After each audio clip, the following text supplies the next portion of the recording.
Good evening everyone. क्या मैं आपको सुनाई और दिखाई दे रहा हूं? बहुत बढ़िया। एक सेकंड, लाइव वाली क्लास भी शुरू कर ले, फिर करते हैं बेटा बात।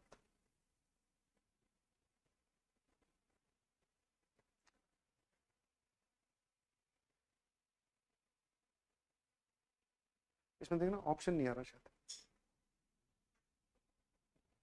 अच्छा, आज जयपुर पाठशाला गायब है। We have only Bhopal and Indore. बहुत सही, थोड़ा टाइम दीजिएगा।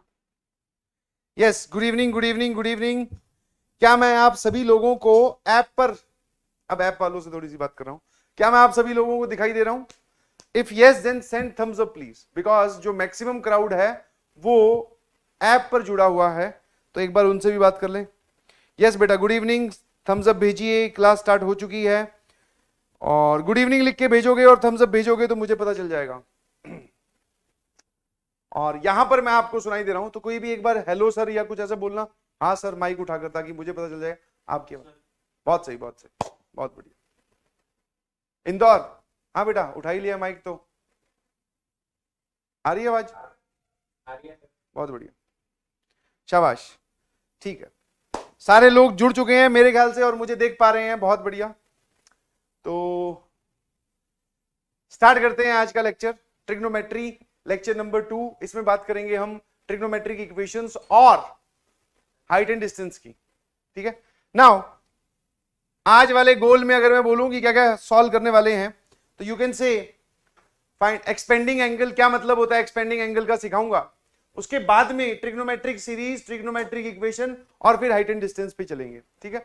और जैसा कि मैं पहले ही बता चुका हूं, ट्रिग्नोमेट्री का जो इसको पढ़ने का तरीका है, उसमें आपको बहुत सारी इंफॉर्मेशन पहले पचानी होती है, डाइजेस्ट करनी होती है, याद करनी होती है, ठीक है। तो उस काम से पीछे मत हटिएगा प्लीज। लास्ट क्लास में मैंने आपको सारे फॉर्मूले बताए जो जरूरी हैं, जो आपको लिखने हैं, जो आपको याद करने हैं। आज भी कुछ वैल्यूज, कुछ फॉर्मूलेज, कुछ सीरीज के फॉर्मूले बताऊंगा, तो उनको देखिएगा और याद रखिएगा। मेरे ख्याल से हम लोग स्टार्ट कर सकते हैं। एक बार हाथ उठा दीजिए आप लोग, और बाकी लोग ऐप पे थम्स अप भेज दो। वेरी गुड,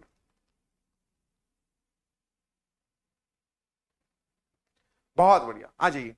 चलिए जी, तो सबसे पहली कहानी, एक वो छोटे वाली टेबल होती है जिसकी आपको सबको पता है, कौन से वाली टेबल, जिसमें 30, 45, 60 और 90 की वैल्यू दे रखी होती है, वो सबको याद है ना? तो वो मैं नहीं ड्रॉ करके लाया हूं, वो मैं मान के चल रहा हूं कि आपको याद होगी। कुछ अतरंगी एंगल्स जो होते हैं जिनकी वैल्यू आप निकाल सकते हो, जैसे 15 डिग्री, 18 डिग्री, 22.5 इज 45 का आधा, 45/2, पाई बाय 8 आप इसको बोल सकते हो। और 36 डिग्री, 67.5 और 75। तो इनमें से इनकी वैल्यूज आपको याद रहनी चाहिए। एक ये और एक पाई बाय 8 और एक ये, बस। क्योंकि अगर आपको ये पता होंगी तो बाकी निकल जाती है, कोई परेशान होने वाली बात ऐसा सच है नहीं, समझ में आया? तो जिन पे स्टार लगाया उनकी वैल्यूज याद कर लीजिएगा। जैसा कि मैंने आपको लास्ट क्लास में बताया था कि 15 डिग्री की वैल्यू आप कैसे निकालते हो। सर 15 डिग्री को पहले हम लिखेंगे 45 डिग्री माइनस 30 डिग्री, फिर उसके ऊपर आप चाहे तो साइन फंक्शन लगा दो, चाहे तो टेन फंक्शन, कॉस फंक्शन, जो भी फंक्शन आपको दिया हुआ हो वो लगा दीजिए प्लीज, ठीक है। होमवर्क कुछ दिया था क्या मैंने? होमवर्क थोड़ी था कुछ। अच्छा हाँ, एक होमवर्क दिया था। गर्दन हिला रहे हो, पकड़े गए। एक होमवर्क दिया था, याद आया कुछ? मैंने बोला था कि आप अपने आप को प्रॉमिस करके, मुझे प्रॉमिस करके ये बात जाइए कि रात को सोने से पहले आप सिस्टम ऑफ लीनियर इक्वेशंस के PYQ सॉल्व करेंगे। कितने लोगों ने किया ईमानदारी से बताना? 6 तो मुझे दिख रहे हैं। हाँ, येलो येलो स्वेटर वाले भैया, गड़बड़ कर दी, आज जाके कर लेना, ठीक है। जरूरी है बेटा, वो सवाल आएगा यार। अब जब तुम्हें बता ही दिया कि वो सवाल आएगा तो फिर किसका इंतजार कर रहे हो? समझ में आया? हम ऐसे बहुत सारे टॉपिक पढ़ेंगे जिसकी सर्टेनिटी नहीं है कि सवाल आएगा कि नहीं आएगा। जैसे सर इस टेबल का कोई यूज है कि नहीं, तो जब बता ही दिया कि ये आएगा तो उसको तो करो कम से कम। समझ में आया कि नहीं समझ में आया? और कितने लोगों ने PYQs ऐप में बताइएगा प्लीज, थम्स अप भेजकर, कितने लोगों ने कर लिया? और जो भी इसने नहीं किया है, सीरियसली लेते हुए मेरी बातों को प्लीज कर लीजिए, ठीक है। और ये सारी टेबल आप चाहो तो एक बार अपने कॉपी में बनाकर, वैसे नोट्स आपके पास आते हैं, इसी में से ही देख देख कर यूज करोगे तो आपको याद हो जाएगा। दिस इज प्योर, आपको क्या करना है? मेमोराइज करना है, याद करना है। मेरे ख्याल से बात समझ में आती है? ये सब एंगल्स पे वैल्यू है। अगर हमारा फुल कोर्स होता तो मैं आपको इनको निकालने के तरीके भी बताता, बट तरीके भी बताने के बाद में फाइनली आपको याद ही करनी पड़ती है वैल्यू, ठीक है? तो डायरेक्टली याद कर लीजिएगा प्लीज, ठीक है जी। हाँ, एक पूछ रहा है केतन गुप्ता 18 की वैल्यू कैसे निकालेंगे बेटा? अब मैं तुझे अगर 18 डिग्री पर वैल्यू कैसे निकालेंगे वो समझाने लग गया तो सुन ले, ऐसे निकालते हैं। 5 थीटा को लिखते हैं 3 थीटा प्लस 2 थीटा और थीटा लेते हैं 18 डिग्री, ठीक है? 18 इंटू 5 होता है बेटा 90 डिग्री। फिर यहां पर साइन फंक्शन लगा दे दोनों तरफ और उसके बाद में साइन 3 थीटा और साइन 2 थीटा, कॉस 3 थीटा और कॉस 2 थीटा के फॉर्मूले यूज करते हुए हम इसमें आगे बढ़ते हैं, ठीक है? ऐसे निकालते हैं। बट अब ये चीज समझाने वाली नहीं है, क्योंकि 18 डिग्री पर वैल्यू कैसे निकालते हैं वो सिर्फ एक छोटी सी बात है। 18 डिग्री पर वैल्यू क्या होती है वो आपको याद रखनी है, ठीक है? I hope and believe you got me. हाँ, नवीन अग्रवाल बता तो दिया कि 18 डिग्री पर वैल्यू कैसे निकालते हैं। केतन गुप्ता, नवीन अग्रवाल, तो जो भी ये थोड़े से जिज्ञासु लोग हैं बता दिया है। पूरा नहीं सॉल्व करके दिखाऊंगा, उसका कोई यूज नहीं है। यहां पे आइए फटाफट, what do you mean by expanding angle? Example से समझते हैं, ध्यान सुनना। जैसे कि एक जगह ये लिखा हुआ दिखा √3 cos theta minus sine theta. √3 cos theta minus sine theta मुझे लिखा हुआ दिखाई दिया ना। मैं क्या चाह रहा हूं, मुझे अभी कितने ट्रिग्नोमेट्रिक फंक्शन दिखाई दे रहे हैं? 2 सर, एक तो cos थीटा और एक साइन थीटा। तो मैं क्या कन्वर्ट करना चाहूंगा, मैं ये चाहूंगा कि एक ही फंक्शन में कन्वर्ट हो जाए। समझ में आया? Convert into single function, convert these two terms, convert into single trigonometric function. एक ट्रिग्नोमेट्रिक फंक्शन में मैं इसको बदलना चाह रहा हूं। अच्छा, उससे फायदा क्या होगा एक ट्रिग्नोमेट्रिक फंक्शन में बदलने से? उस पर आऊंगा। पहले हमारा जो सोचने का लॉजिक है वो ये है कि इस सबको एक ट्रिग्नोमेट्रिक फंक्शन में कैसे बदलते हैं। अब मेरी बात ध्यान सुनना, जो भी आपको कॉस थीटा का कोफिशिएंट दिखाई दे रहा है उसको बोलो a, और जो भी आपको साइन थीटा का कोफिशिएंट दिखाई दे रहा है -1 उसको बोलो b, ठीक है? इतनी चीज समझ में आई? फटाफट ये वाली चीज कैलकुलेट करके रख लो अपने पास, मन ही मन में कैलकुलेट करनी है। तो सर ये कितना आ जाएगा? a² प्लस b² का रूट, तो √3 का स्क्वायर होता है 3, -1 का स्क्वायर होता है 1, 4 का रूट इज 2। क्या आपको ये बात समझ में आई कि जो cos थीटा और साइन थीटा के कोफिशिएंट है उनके स्क्वायर्स के सम का रूट मैंने कैलकुलेट कर लिया। अब जरा देखना अगला स्टेप क्या है। अगला स्टेप यहां से यहां जाते वक्त जो है वो ये है, आप क्या करो, मल्टीप्लाई एंड डिवाइड बाय। इसको इस चीज से हम मल्टीप्लाई और डिवाइड करते हैं, a² प्लस b² के रूट से और a² प्लस b² के रूट से मल्टीप्लाई कर दो पूरे को। मतलब ये पूरी चीज 1 लिखी हुई है, इससे मल्टीप्लाई कर रहा हूं। मेरी बात ध्यान सुनना। और इसकी वैल्यू कितनी आई है इस केस में? Sir this value is nothing but 2/2। तो मैंने क्या किया, इस पूरी कहानी को √3 cos theta minus sine theta को 2/2 से मल्टीप्लाई कर दिया। तो जो 2 था मल्टीप्लीकेशन वाला वो तो बाहर, और जो 2 था उसको डिवाइड कर दिया। यहां तक देख के बताओ कि ये चीज और ये चीज सेम लिखी हुई है, आया ना? कॉमन लेके उड़ाओगे तो सेम ही तो लिखा हुआ है, यस और नो? कोई दिक्कत है किसी को? अब इधर आइए, अब जरा देखना यहां पर एक फंक्शन बनाने का तरीका। मन ही मन में फॉर्मूला याद करना स्टार्ट कीजिए, cos a माइनस बी का या फिर sin a माइनस बी का। अब यहां पर 2 रास्ते हैं, ठीक है? कितने रास्ते हैं बेटा? 2 रास्ते। ये आपको किसी एंगल पर वैल्यू दिखाई दे रही है किसी फंक्शन की, इसको एक इंसान तो बोलेगा सर ये cos 30 डिग्री लिखा हुआ है। ध्यान सुनना, एक इंसान बोलेगा ये cos 30 डिग्री लिखा हुआ है। जो भी वैल्यू आप यहां पर cos में बोलो तो यहां पर साइन में बोलना, क्योंकि हमें एंगल सेम रखना होता है। सर ये लिखा हुआ है sin 30 डिग्री। तो कितने लोगों को ये चीज ऐसे लिखी हुई दिखाई दी, cos 30 degree cos theta minus sin 30 degree sin theta? आया ना? क्या आपको ये दिख रहा है या नहीं दिख रहा है? सीधी बताना। नाउ अब सर आप इस पे फॉर्मूला लगा सकते हो, cos a cos b minus sin a sin b, जो कि फॉर्मूला होता है 2 cos of a plus b का। समझ में आया? अब जो मेरा अल्टीमेट एम था वो कंप्लीट हुआ कि नहीं?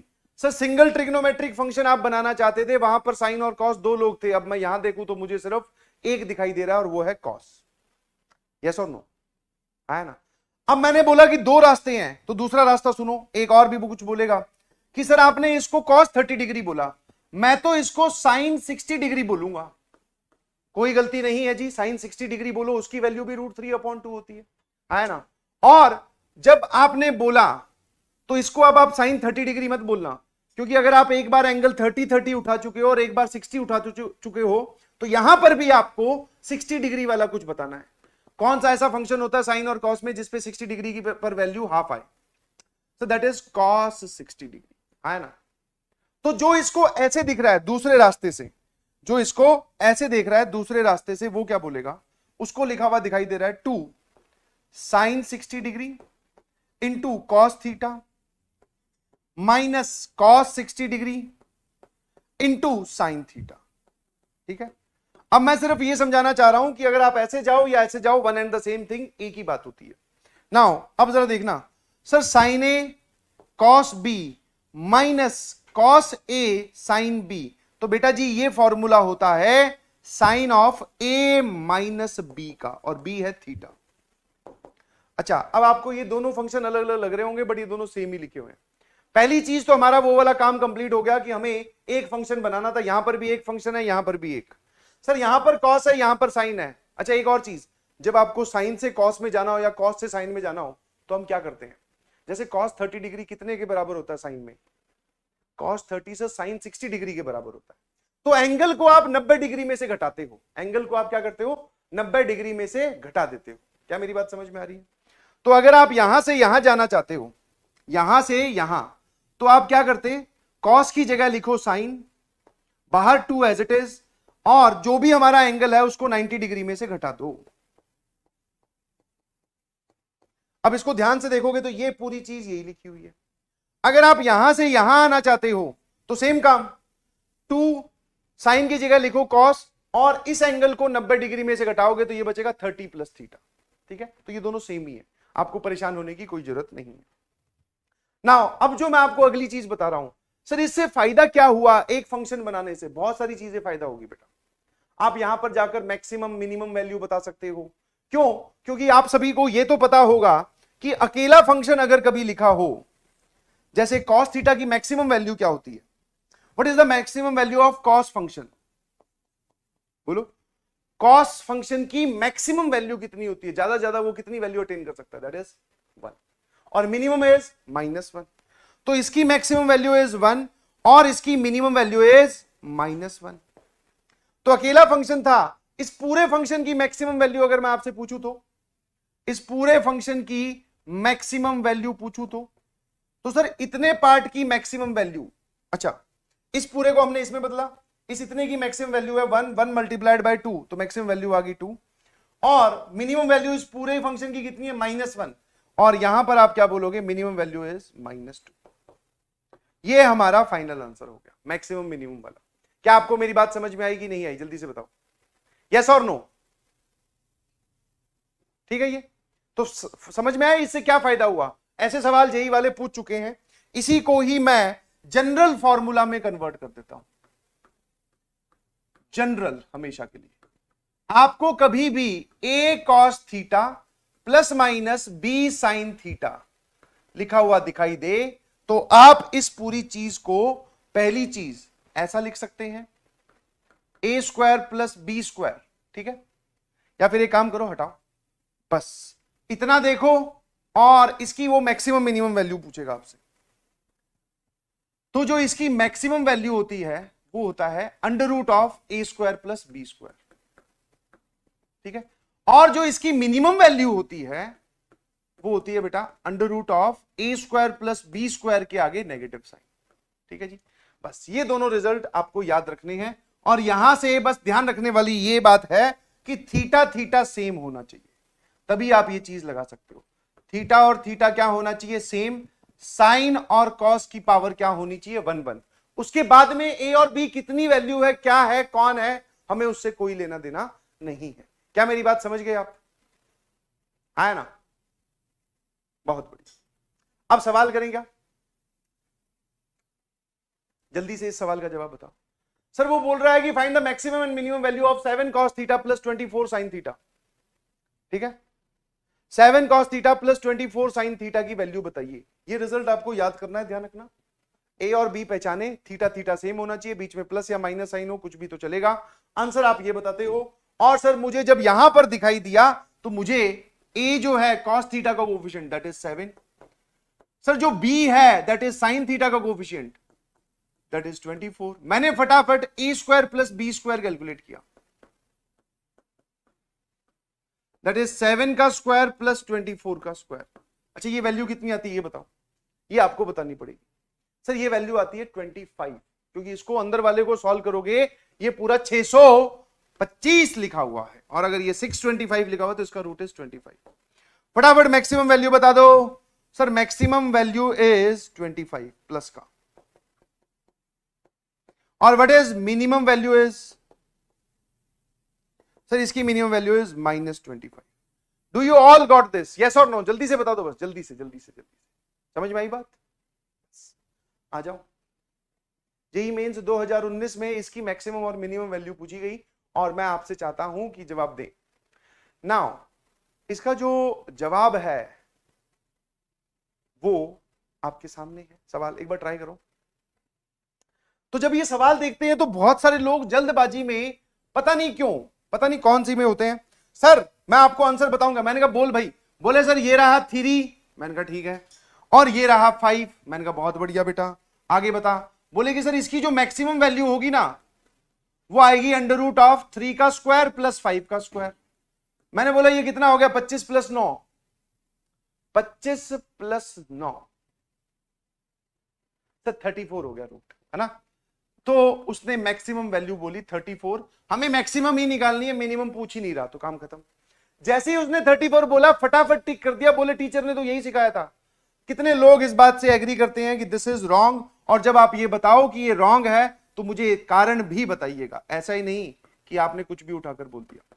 जल्दी से बताओ कितने लोगों को ये समझ में आया ये गलत है, और गलती क्या है वो बताओ, क्योंकि गलत है तो चलो ठीक है सर देख के हाथ उठा देंगे, गलती बताओ। हाँ थीटा सेम नहीं है सर, समझ में आया? आपको जो यहां सिखाया गया उसमें ये चिल्ला चिल्ला के बोला गया कि थीटा थीटा सेम होनी चाहिए। अब सर थीटा सेम कहां है? थीटा का मतलब है कि साइन और कॉस के अंदर लिखा हुआ एंगल सेम नहीं है। बहुत सही, थीटा इज डिफरेंट। हर्ष जी बोल रहे हैं, कीर्ति बोल रही हैं, बहुत बढ़िया बेटा, बहुत बढ़िया, शाबाश, ठीक है। Although this time is challenging, this time is tough, but तुम और मैं या फिर तुम और हम मिलकर एक बहुत बढ़िया रैंक ला सकते हैं, ठीक है। हाँ बेटा अभिषेक बहुत बढ़िया, दीप्ति बहुत बढ़िया। तो फिर क्या करें सर? अगर आपको वो फॉर्मूला लगाना है तो थीटा सेम होना चाहिए। अब जरा देखना, अब स्टार्ट होती है सिंप्लीफिकेशन। ये लिखा हुआ है 3 cos थीटा, सामने देखना सर, ये लिखा हुआ है 5 साइन के अंदर साइन a माइनस बी वाला फॉर्मूला, ठीक है। तो इस थीटा को बाहर निकालो, अकेला करो। तो साइन a माइनस बी का फॉर्मूला होता है बेटा sine a cos b, sine a cos b pi by 6 होता है 30 degree, that is cos 30 degree, और बीच में माइनस साइन है तो यहां भी minus sine 30 degree into sine 30 degree into cos theta. क्या मेरी बात समझ पा रहे हो? हाँ जी। ना सर ये लिखा हुआ है 3 cos theta plus 5 cos 30 degree होता है भाई साहब √3/2। तो जब इसको मल्टीप्लाई करोगे तो ये आ जाएगा 5√3/2 साइन थीटा, और सर साइन 30 डिग्री होता है 1/2, 5 अंदर आएगा तो -5/2 cos थीटा। क्या आपको समझ में आया? अब अगर आप ध्यान से देखो तो इन दोनों को क्लब करो, क्लब करो मतलब एक साथ लिखो, तो 3 - 5/2 इज नथिंग बट 1/2। क्या आपको ये बात समझ में आई? सर ये पूरा लिखा हुआ है, ये पूरा लिखा हुआ है 1/2 cos थीटा, बीच में लगा हुआ है प्लस साइन, यहां लिखा हुआ है 5√3/2 साइन थीटा। अब आप जहां पहुंचे हो यहां पर थीटा सेम है, आया ना? क्या ये बात समझ में आई? आया ना? क्या आपको ये बात समझ में आई कि अब थीटा सेम है? अब लगाओ ना फॉर्मूला, क्या दिक्कत है? अब हम यूज करेंगे that is maximum value is, क्या बताया सर? अंडर रूट में जो भी कॉस का कोफिशिएंट हो उसका स्क्वायर, और जो भी साइन का कोफिशिएंट हो उसका स्क्वायर, बस, और आंसर लिख दीजिए। सर ये लिखा हुआ है 1/4 प्लस 25 इंटू 3 75/4, है ना? सर ये आ जाएगा 76/4, और जिसको आप बोल सकते हो कितना/2? मैंने कुछ गड़बड़ की है क्या? ठीक ही लग रहा है, कुछ गड़बड़ लग तो नहीं रही।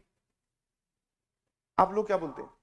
बढ़ जाएगा, 19 आएगा ना। अच्छा कैंसिलेशन सर, 4 1 जा 4, 4 9 जा 36, वाओ।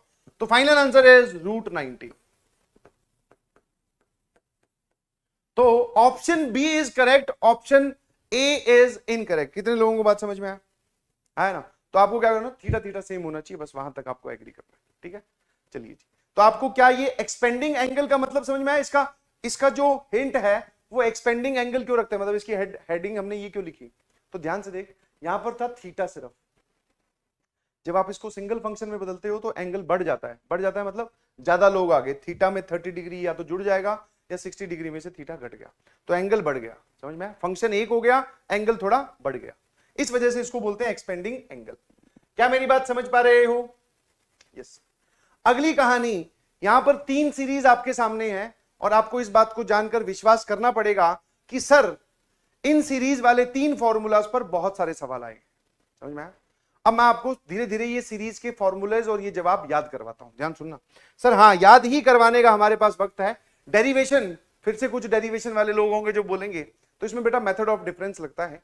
ठीक है, जो भी इसमें एंगल का डिफरेंस चल रहा है उसमें 2 sin β/2 से पूरी इक्वेशन को मल्टीप्लाई डिवाइड कर दो और फिर उससे आगे बढ़ा जाता है। तो उसमें हम नहीं जा रहे हैं, हम तो सिर्फ ये सीख रहे हैं कि सर ये फॉर्मूला क्या है और ये कब लगाना है। पहली चीज, सीरीज 1 और सीरीज 2 को देखो। ठीक है, इन दोनों में ही जब आप ध्यान से देखोगे तो दोनों ही सीरीज के लिए आपको पता चलेगा angles are in AP, angles are in AP. ये सारी फंक्शंस एपी में नहीं है, ध्यान रखना, केवल एंगल्स पे ध्यान दो, एंगल्स एपी में है। पहले में कौन लिखा हुआ है? अल्फा, फिर क्या लिखा हुआ है? अल्फा प्लस बीटा, फिर अल्फा प्लस 2 बीटा, फिर अल्फा प्लस 3 बीटा, ऐसे करते करते अल्फा प्लस n-1 बीटा। तो ये एपी की लास्ट टर्म जिसको आप बोलते हो टीएन, वो लिखी हुई है। ठीक है, तो एंगल जब एपी में हो, साइन पूरी सीरीज में हो या फिर कॉस हो, तब हम ये फॉर्मूला लगाएंगे जो उस तरफ लिखा हुआ है। और जैसे ही आपको एपी पता चली तो एपी से आप फटाफट ये वाली चीज उठा लो, that is first angle. First angle कौन सा है? That is alpha. Common difference of the angle कितना है? Common difference of angles, angles का कॉमन डिफरेंस कितना है? यहां से यहां जाते वक्त बीटा जोड़ा, यहां से यहां जाते वक्त फिर से आपने बीटा जोड़ा, तो सर दैट इज बीटा। और इसमें नंबर ऑफ टर्म्स कितनी है? फिर से जब मैं नंबर ऑफ टर्म्स पूछता हूं और सीक्वेंस एंड सीरीज पूरा पढ़ाने के बाद में, जहां पर हर सवाल पे मैंने ये बोला था कि बेटा जब भी नंबर ऑफ टर्म्स पूछी जाए तो दिमाग लगाकर जवाब देना, कहीं देखकर या किसी को सुनकर जवाब मत देना। तो जब मैं यहां पूछता हूं नंबर ऑफ टर्म्स कितनी है, तो बहुत सारे लोग यहां पर n-1 देखकर बोल देते हैं sir n-1 number of terms है। That is absolutely wrong, number of terms are n। कैसे? क्योंकि अल्फा प्लस 0 बीटा लिखा हुआ है यहां सबसे पहले, अल्फा प्लस 0 बीटा से स्टार्ट होकर, 0 से स्टार्ट होकर n-1 तक आया है, तो 0 से लेके n-1 तक total number of terms are n। क्या आपको ये बात समझ में आई? नाउ सर सारी सीरीज साइन की हो या फिर सारी सीरीज कॉस की हो, ध्यान सुनना, ये फैक्टर दोनों में सेम है। हाँ, ये फैक्टर दोनों में क्या है? सेम। अगर सीरीज साइन की है तो यहां साइन, सीरीज कॉस की है तो यहां कॉस, बाकी अंदर वाली सारी चीज सेम है एग्जैक्टली। समझ में आया कि नहीं समझ में आया? तो इसको ध्यान से याद करना, ऐसा नहीं है कि सारी सीरीज साइन की हो तो यहां साइन लगा दिया, कॉस की हो तो यहां कॉस, यहां कॉस, यहां कॉस लगा दिया, वो गड़बड़ हो जाएगा। कॉस सिर्फ इस जगह आएगा। ठीक है, अब आप जो यहां पुट कर रहे हो वो कौन से 3 लोग हैं? बस यही तो 3 लोग हैं उस एपी को देखकर आपको जो निकालने हैं। First angle alpha, n is the number of terms and beta is the common difference. और इसको और सरल तरीके से अगर आपको याद रखना है तो आप ऐसा देख सकते हो, जहां जहां पर बीटा आ रहा है उसके डिनोमिनेटर में हमेशा एक 2 आ रहा है, जहां जहां पर बीटा आ रहा है उसके डिनोमिनेटर में हमेशा क्या आ रहा है? एक 2 आ रहा है। Beta upon 2, beta upon 2, beta upon 2। समझ गए कि नहीं समझे? तो मेरे ख्याल से क्लियर है। तो ये जो फॉर्मूला मैंने आपको सिखाया, क्या ये हर एक जगह लग जाएगा? नहीं जी, साइन की सीरीज होनी चाहिए या कॉस की सीरीज होनी चाहिए, एंगल्स होनी चाहिए एपी में। मेरे ख्याल से इतनी चीज समझ में आती है। अब आ जाओ इस पार्ट पे, ये वाला तो बहुत ही जबरदस्त सीरीज है, इसको बोलूंगा सीरीज नंबर 3। और इसमें आप क्या ध्यान देंगे कि कॉस की टर्म्स मल्टीप्लाई हो रही हैं। कॉस की टर्म्स क्या हो रही हैं? मल्टीप्लाई। एंगल जो है वो जीपी में है, ध्यान से देखो। अच्छा जीपी भी नहीं, जीपी बोलना भी गलत हो जाएगा, क्योंकि जीपी में कई बार कॉमन रेशियो 3 भी होता है, समझ में आया? जैसे यहां पे दिख रहा है एंगल डबल हो रहे हैं, तो ये पर्टिकुलर जीपी है जिसका कॉमन रेशियो 2 हो, तो एंगल्स जीपी में, ये वाली बात मैं वापस हटा ले रहा हूं, एंगल्स डबल हो रहे हैं। क्या हो रहे हैं बेटा? एंगल जो है वो डबल हो रहे हैं, एंगल जो है वो क्या हो रहे हैं? डबल। तब आपको ये वाला फॉर्मूला लगाना है। कॉस की टर्म्स होंगी, इसमें कोई साइन की सीरीज नहीं बनती है, कॉस की ही सीरीज होगी। एंगल्स किसमें होंगे? जीपी मत बोलना, क्योंकि जीपी में सर कॉमन रेशो, क्योंकि ये फॉर्मूला अगर यहां पे ऐसा लिखा होता थीटा 3 थीटा 9 थीटा 27 थीटा, तब ये फॉर्मूला वैलिड नहीं है। तो मैं जीपी नहीं बोल रहा हूं, कॉस की टर्म्स मल्टीप्लाई होंगी एंड एंगल्स जो है वो डबल हो रहे हैं। अच्छा फिर से एक बात बताओ, ये जो है ये हमारे पास थीटा है, टोटल नंबर ऑफ टर्म्स कितनी है इस तरफ? टोटल टर्म्स कितनी टर्म्स मल्टीप्लाई हो रही है लेफ्ट साइड में? और जब जब मैं ये पूछता हूं कि टोटल टर्म्स बताओ, तो आप ये बोलोगे कि total number of terms are multiplying is n। कैसे? खुद सोचो। यहां पर थीटा के साथ क्या लिखा हुआ है? 2 की पावर 0, फिर यहां पर थीटा के साथ 2 की पावर 1, यहां पर थीटा के साथ 2 की पावर 2, थीटा के साथ 2 की पावर 3, तो 2 की पावर 0 से शुरू होके 2 की पावर n-1 तक गया है, दैट इज 0 से लेके n-1 तक number of terms are n। अब आंसर देख ले क्या है, ठीक है? और यहां पर मैं आपको एक चीज और समझाना चाहूंगा, थीटा जो है ना दैट इज स्मॉलेस्ट एंगल,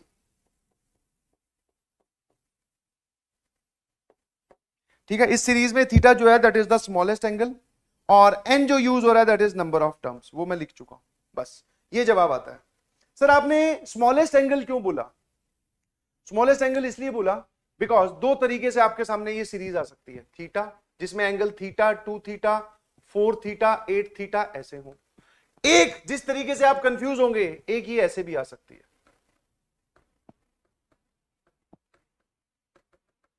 जैसे मान लो थीटा अपॉन, मैंने यहां पे लिख दिया कुछ भी 32, ठीक।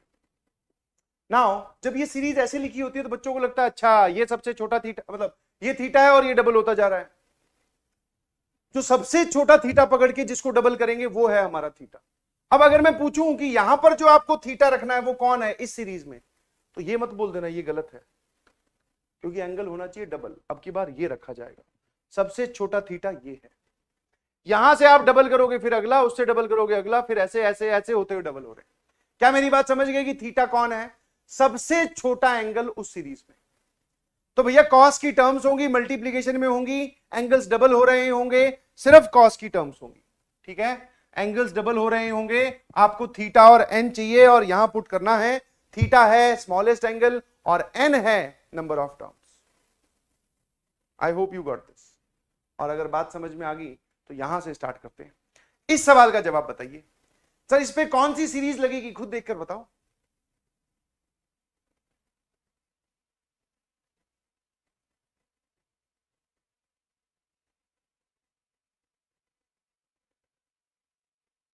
क्या सभी लोगों को, ऐप वालों को मेरी आवाज आ रही है क्या? एक बार थम्स अप भेजना बेटा। ऐप वालों को मेरी आवाज आ रही है क्या? थम्स अप भेजना एक बार सभी लोग।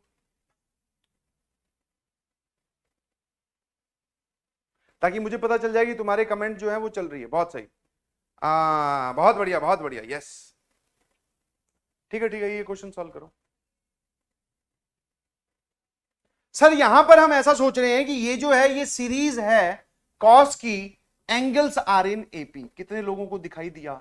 एंगल्स आर इन एपी, देख लो आराम से, क्योंकि यहां से यहां जाते वक्त आपने 2 पाई अपॉन 19 जोड़ दिया, फिर सर और आगे जाते वक्त आपने 2 पाई अपॉन 19 फिर से जोड़ दिया। तो कॉस की सीरीज है और एंगल्स एपी में है, हमें ये वाला फॉर्मूला लगाना है। यहां से जवाब निकालने के लिए आपको तीन चीजों की जरूरत पड़ेगी, अल्फा बीटा और एन। अब अल्फा बीटा और एन कैसे निकालते हैं वो सुनते जाना भाई। Sir first angle is alpha, जहां से एपी स्टार्ट हो रही है, तो अल्फा की वैल्यू होगी पाई upon 19। Common difference is the beta. कितना कॉमन डिफरेंस है? एक एंगल में आपने कितना जोड़ा है अगले एंगल तक जाने के लिए? Sir that is 2 pi upon 19। बहुत बढ़िया। नंबर ऑफ टर्म्स कितनी है? फिर मैं जब नंबर ऑफ टर्म्स बोलता हूं, फिर एक भोला बच्चा यहां देखकर बोल देता है नंबर ऑफ टर्म्स आर 17, जो कि एब्सोल्युटली गलत जवाब है। समझ में आया? 17 तो तब बोलता ना भाई जब 1 होता, फिर 2 होता, फिर 3 होता, फिर 4, फिर 5, ऐसे करके 17 तक जाता। नंबर ऑफ टर्म्स का सही जवाब कौन देगा? नंबर ऑफ टर्म्स का सही जवाब कौन देगा? जल्दी से बताओ, what are the number of terms?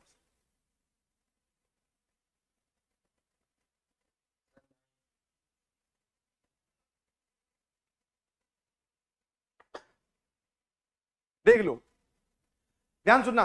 Pi upon 19 का कोफिशिएंट कितना है? 1। पाई अपॉन 19 का कोफिशिएंट है 3। पाई अपॉन 19 का कोफिशिएंट है 5। ऐसे करते करते सर वो 17 तक गया है। तो भैया इस एपी की लास्ट टर्म आपके पास टीएन है 17, और हमारे हिसाब से लास्ट टर्म क्या होगी? A plus n minus 1 into d, common difference is 2, है ना? तो ये लिखा हुआ बेटा 2n माइनस 1 बराबर 17, 2n बराबर 18, n इज इक्वल टू 9। तो नंबर ऑफ टर्म जो है वो है 9। ठीक है, हाँ अब ये समझ में आना चाहिए कि नंबर ऑफ टर्म्स 9 कैसे लिखी आपने। ठीक है, 17 is not the correct answer. चलिए जी, अब इसका जवाब लिखता हूं। इसका जो आंसर होता है, अच्छा सर सारी सीरीज कॉस की है, तो यहां पर न्यूमरेटर में साइन की टर्म आएगी, डिनोमिनेटर में भी साइन की टर्म आएगी, और मल्टीप्लीकेशन में यहां पर कॉस की टर्म आएगी। पहले तो ये ऊपर लिखा होता है N beta by 2, N into beta by 2, देख लो आराम से, एन बीटा बाई 2, और नीचे होता है बीटा बाई 2 अकेला।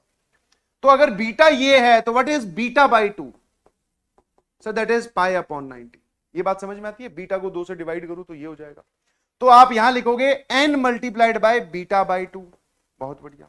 और सर नीचे आपने बोला सीधा सीधा ही बीटा बाई 2, और इसके अंदर जो लिखा होता है that is alpha plus n minus 1 beta by 2।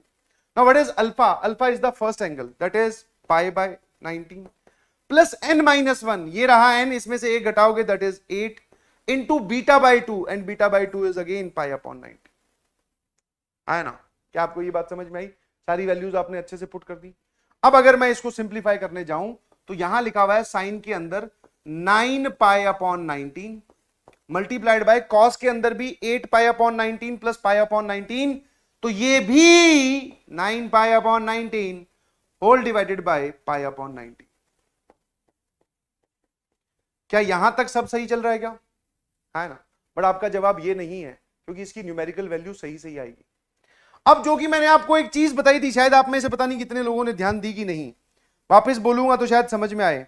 Sign और कॉस की टर्म एक साथ मल्टीप्लीकेशन में हो, दोनों का थीटा थीटा सेम हो, तो 2 से मल्टीप्लाई और 2 से डिवाइड करके साइन 2 थीटा को ले आओ।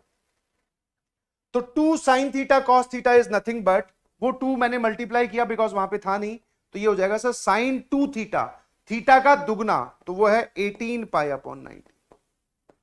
और नीचे लिखा हुआ है सर साइन, एक तो 2 और एक लिखा हुआ है साइन पाई अपॉन 90।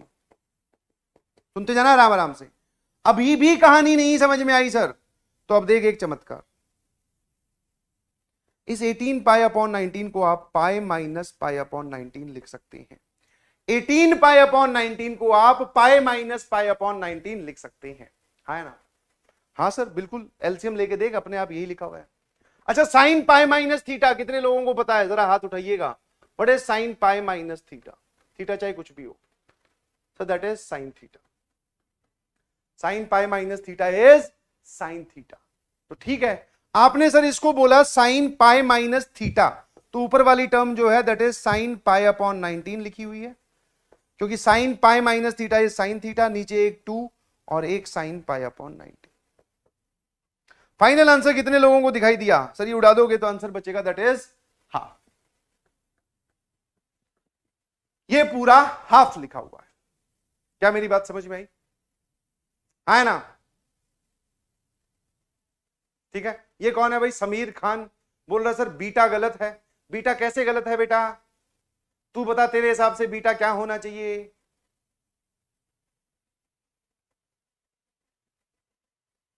ठीक है, मेरे ख्याल से बात समझ में आती है। चलिए जी, सीरीज वाले क्वेश्चन आ रहे हैं, ध्यान रखना। ये देखो,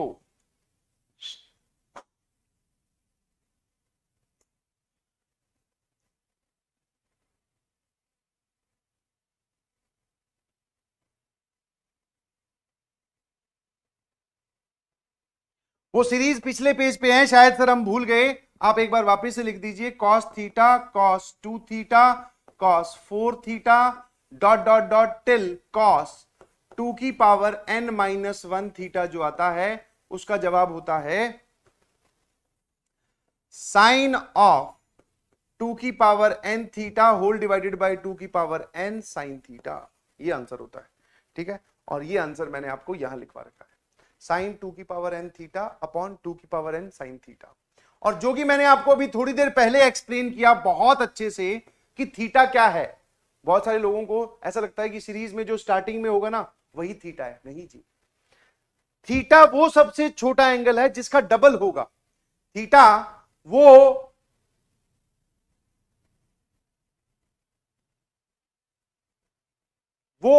सबसे छोटे वाला एंगल है जिसका डबल हो रहा है। तो थीटा ये है क्या, इसका डबल करोगे तो ये तो नहीं आता यार, क्योंकि इसका डबल करोगे तो पाई बाय 2 आ जाएगा। थीटा पहचानना जरूरी है। और सीरीज में पार्टिसिपेट, सर सीरीज में सिर्फ कॉस वाली टर्म पार्टिसिपेट करती है, हमें सिर्फ इतनी टर्म्स का इलाज पता है, इसका हमें कुछ नहीं पता, तो वो ऐसे ही रहेगा, मतलब एज इट इज रहेगा। जिसको मैंने बॉक्स में कैद किया वो बता दो। यहां पर देख के बताना, इसको सही से लिख देता हूं। सबसे छोटा थीटा है बेटा ये वाला, सबसे छोटा 2 की पावर 10 वाला। जब इसमें अगले में जाओगे तो इसका डबल होगा यहां से यहां आते वक्त, तो ये हो जाएगा 2 की पावर 9। ऐसे करते करते लास्ट टर्म जो है दैट इज पाई अपॉन 2 की पावर 2, और लास्ट में ये भाई साहब एज इट इज, ठीक है। नाउ अब इसका जवाब बता दो। सर इसका जो जवाब होता है वो ये रहा, और इसके लिए आपको इनफैक्ट दो ही चीजों की जरूरत है। थीटा कौन है, सबसे छोटा angle that is pi upon 2 की पावर 10। अब मैं पूछ रहा हूं वापस से नंबर ऑफ टर्म्स, और नंबर ऑफ टर्म्स मैं तो कभी रटता भी नहीं, ना ही कभी याद करनी चाहिए, हमेशा देखकर निकालनी चाहिए। कितनी टर्म्स दिखाई दे रही हैं आप, जो बॉक्स में कैद है यहां से लेके यहां, नंबर ऑफ टर्म्स कितनी आ रही है जल्दी बताओ।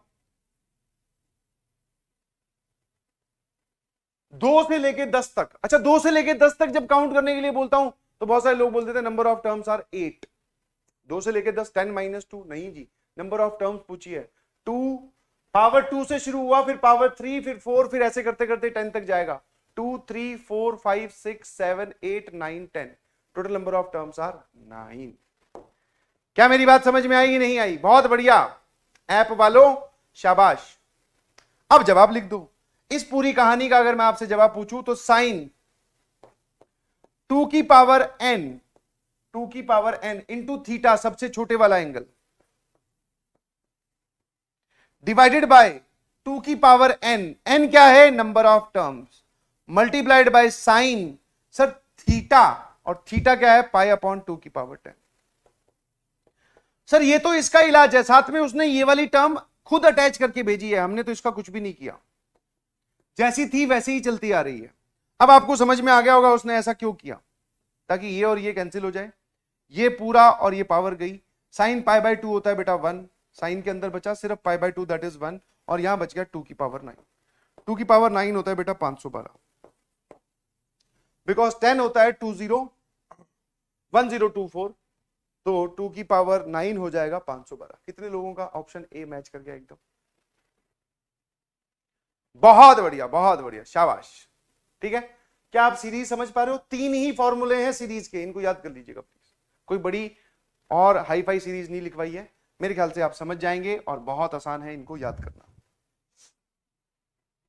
चलिए अब मैं आता हूं ट्रिग्नोमेट्रिक इक्वेशंस पे। नाउ ट्रिग्नोमेट्रिक इक्वेशन के नाम पर भी हमारे पास 4 ही फॉर्मूले हैं।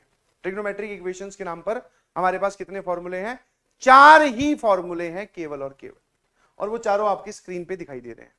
कभी भी आपको साइन x बराबर साइन y दिखाई दे, साइन के अंदर कोई एंगल लिखा हुआ है और इधर साइन के अंदर कोई एंगल लिखा हुआ है, तो आप डायरेक्टली उसका जवाब लिखोगे ऐसे, x बराबर n पाई प्लस माइनस 1 की पावर n इंटू y। ठीक है ना? अब बस ये ध्यान रखना कि साइन की पावर 1 1 होनी चाहिए, एंगल चाहे कुछ भी हो, और दोनों का कोफिशिएंट भी 1 1 है, दोनों का कोफिशिएंट भी क्या है, 1 1। क्या मेरी बात समझ गए? फिर यहां पे आ जाओ, कभी आपको cos x बराबर cos y दिखाई दे, cos x बराबर cos y दिखाई दे, उसका आंसर आता है 2n पाई plus minus y। tan x बराबर tan y दिखाई दे तो इसका आंसर आता है x बराबर n पाई प्लस y। और इनके अलावा आपको ये वाली चीजें लिखी हुई दिखाई दे, ये वाली चीजें आपको लिखी हुई दिखाई दे, टेन स्क्वायर एक्स बराबर टेन स्क्वायर वाई, तो इन तीनों का ही एक ही इलाज है, x बराबर N pi plus minus Y. क्या मेरी बात समझ पा रहे हो ना? सर ये चार फॉर्मूले इनको याद रखना, ये काम कैसे आते हैं मैं आपको समझाता हूं, ध्यान सुनिएगा प्लीज। हाँ, हेलो हेलो हेलो सभी लोग, एकदम नजरें स्क्रीन पर बना के रखो। अब एक बात बताओ, मैंने आपसे पूछा कि 2 साइन थीटा माइनस हाफ बराबर 0, इसको आप सॉल्व करो, ठीक है, इसको आप सॉल्व कीजिए।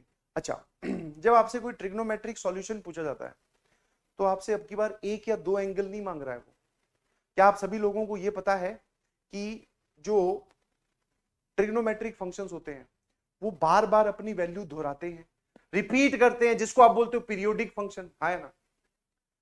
तो मैं आपसे पूछूं, मान लो एक सिंपल सा सवाल पूछता हूं, इसको सोचिएगा कि साइन की वैल्यू हाफ कब कब आती है, साइन के अंदर कौन सा एंगल रखूं कि वैल्यू हाफ आ जाए। अब अगर कोई बोल रहा है कि 30 डिग्री सिर्फ रख दो जवाब हाफ आ जाएगा, तो वो सही बोल रहा है कि गलत बोल रहा है? अगर वो ये बोल रहा है कि सिर्फ 30 डिग्री पर साइन 30 डिग्री हाफ होता है सर, बट सिर्फ हाफ 30 डिग्री पर ही नहीं बेटा, 150 डिग्री पर भी आता है। समझ में आया कि नहीं समझ में? किस पे आता है? 150 डिग्री पर भी आता है, 390 डिग्री पर भी आता है। समझ में आ रहा है कि नहीं समझ में? तो ऐसे बहुत सारे एंगल हैं, एक नहीं हजारों करोड़ों एंगल्स हैं। तो जब मैं आपसे सॉल्यूशन पूछूं, सॉल्यूशन जब भी किसी सवाल का पूछा जाता है मतलब कंप्लीट सॉल्यूशन, सारे बताओ, बोले एक आधा नहीं, तो सारे बताने का सर यहां तो बहुत सारे एंगल आएंगे, लाखों करोड़ों, तो वो इस तरीके से मेंशन किए जाते हैं। और इन सभी में ही यहां पर जो आपको n दिखाई दे रहा है, n is any integer. n क्या है बेटा? कोई भी इंटीजर है।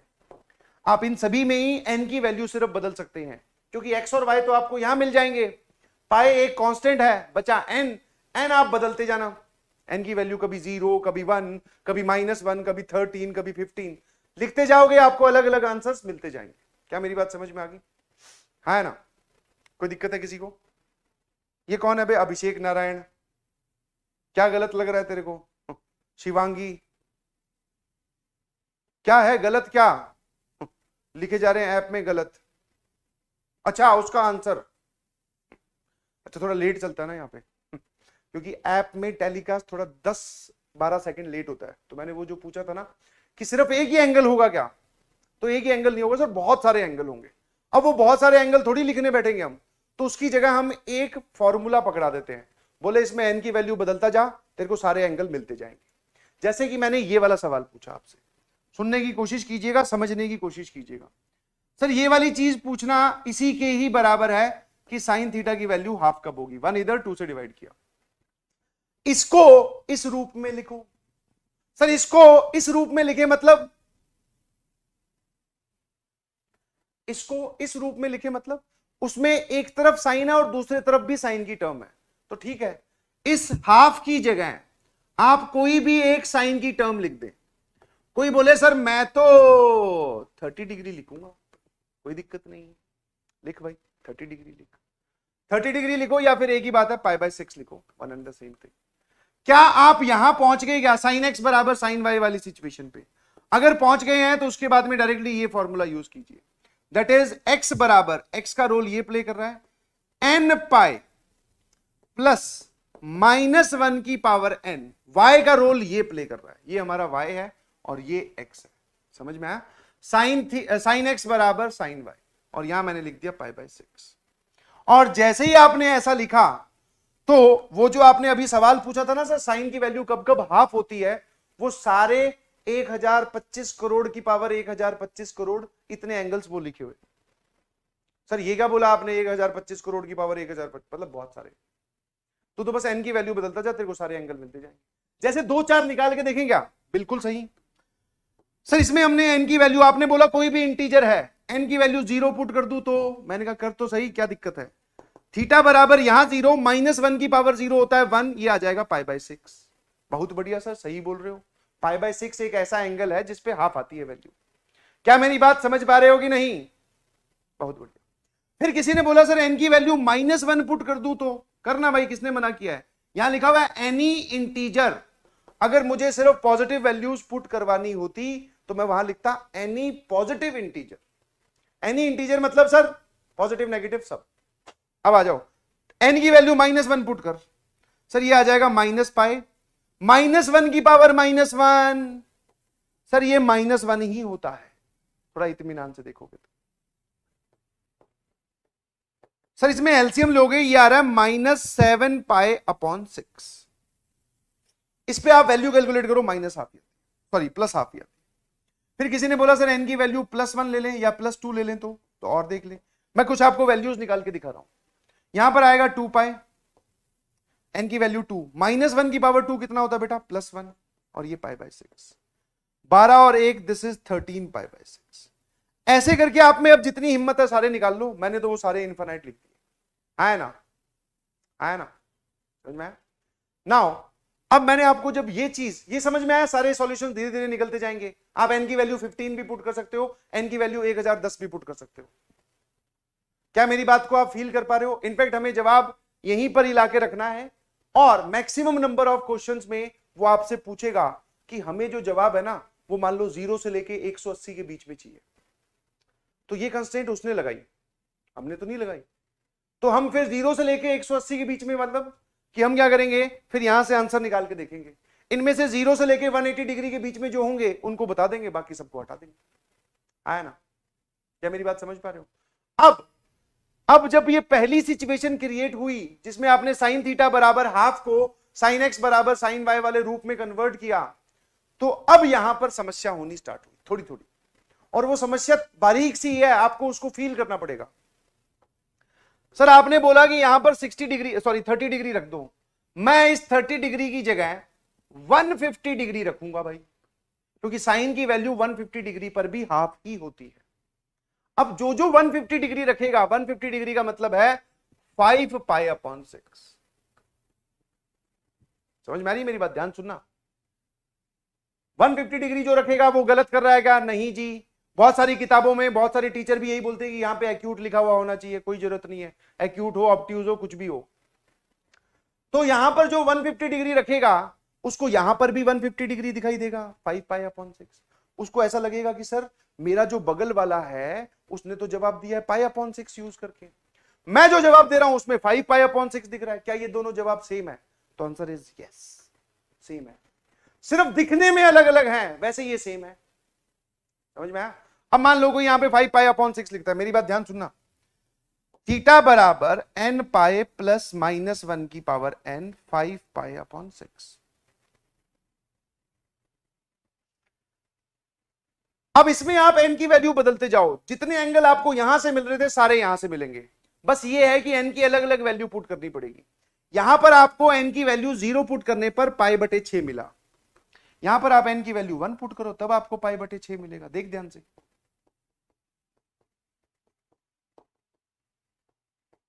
ये देख n की वैल्यू 1 पुट कर रहा हूं तो π/6 मिला। तो तुझे जितने जवाब यहां मिलेंगे उतने जवाब यहां भी मिलेंगे। क्या मेरी बात समझ में आ रही है? ये तो ये दोनों जवाब अलग अलग है कि सेम है? Sir same. ये दोनों जवाब सिर्फ और सिर्फ दिखने में अलग अलग है। क्या मेरी बात समझ गई? है ना? अब आता हूं उस बात पर कि मैक्सिमम यहां पे आपको एक्यूट एंगल ही रखना चाहिए। क्यों एक्यूट? क्यों? यहां पर जितना बड़ा एंगल रखोगे तुम्हारे लिए तो समस्या है। एक तो किसी में से 30 डिग्री जोड़ना घटाना, एक किसी में से 150 डिग्री जोड़ना घटाना, और इसको बड़ा कर दो 390 डिग्री लिख दो यहां पे, तो वो तो और समस्या खुद के लिए बढ़ा रहे हो। अगर आपका जोड़ना घटाना बहुत अच्छा है तो आप चाहे कोई सा भी एंगल रखो, वरना जनरली हमेशा नहीं, ऐसा जरूरी नहीं है, और ना ही ऐसा कोई हार्ड एंड फास्ट रूल है। आप चाहे यहां पे एक्यूट रखो, चाहे ऑब्ट्यूज रखो, चाहे कुछ भी रख दो, 360 डिग्री से बड़ा एंगल रख दो तब भी चलेगा। कितने लोगों को बात समझ में आई? अब आगे आने वाले सवालों में हमारा सिर्फ एक ही टारगेट है कि फैक्टराइजेशन करके, अब मैं अगर आपको सवाल सॉल्व करना सिखाऊं तो भैया ये स्टेप्स हैं, फॉर्मूलाज लगाकर पहले हम लगाएंगे फॉर्मूलाज, वहां से हम करेंगे क्या? फैक्टराइजेशन। उससे अगला स्टेप क्या है? फैक्टराइजेशन, फैक्टर्स बनाएंगे।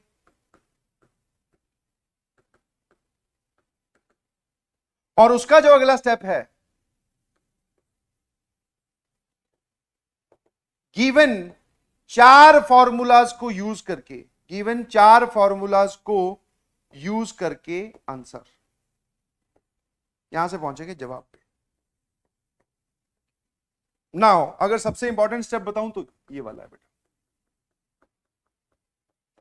क्योंकि फैक्टराइजेशन कैसे की जाएगी वो सिंप्लीफिकेशन पे डिपेंड करता है। सिंप्लीफिकेशन में बहुत सारी चीजें आ जाती है, तो अभी करते हैं सवाल। एक चीज ध्यान रखना, फॉर्मूला किस प्रकार लगाना है वो समझा देता हूं। कभी टर्म्स आपको एडिशन या फिर सब्ट्रैक्शन में दिखाई दे तो उनको कन्वर्ट करने की कोशिश करना मल्टीप्लीकेशन में। कभी टर्म्स आपको एडिशन या सब्ट्रैक्शन में दिखाई दे तो उसको मल्टीप्लीकेशन में कन्वर्ट करना, और जब आपको टर्म्स मल्टीप्लीकेशन में दिखाई दे, इनफैक्ट ये वाली बात सिर्फ इसके लिए वैलिड नहीं है, ये पूरी ट्रिग्नोमेट्री के लिए वैलिड है। समझ में आया? ऐसा झोल चलता है, जब टर्म्स एडिशन में होती हैं तो हम उसको मल्टीप्लीकेशन में बदलते हैं, और जब मल्टीप्लीकेशन में होती है तब एडिशन या सब्ट्रैक्शन में बदलते हैं। समझ में आया? तो ऐसा हो तो ऐसा बनाए, ऐसा हो तो फिर ऐसा बनाए, और इसके लिए इस्तेमाल होंगे लास्ट क्लास में बताए गए फॉर्मूलाज। ये एक छोटा सा तरीका है सोचने का, ऐसा नहीं है इससे काम चल जाएगा, और भी चीजें आपको सीखनी पड़ेगी। क्या आप लोग तैयार हैं जवाब के लिए? ये रहा पहला सवाल आपके कंप्यूटर स्क्रीन पे, शुरू हो जाओ, कोशिश करो। फैक्टराइजेशन मतलब आपको समझ में आ जाएगा, एक बार ट्राई करो, फिर मैं आपकी मदद करूंगा, घबराइए नहीं।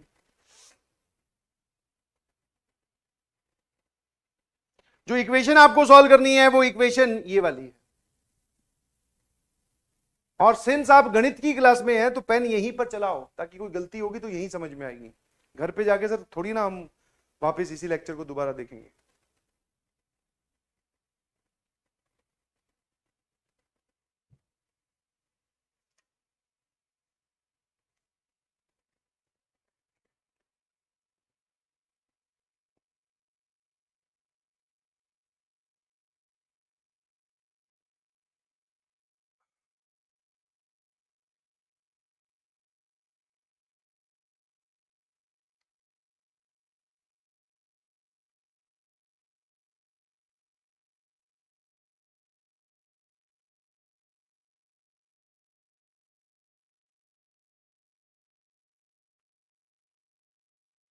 चलिए जी, मैं करूं मदद?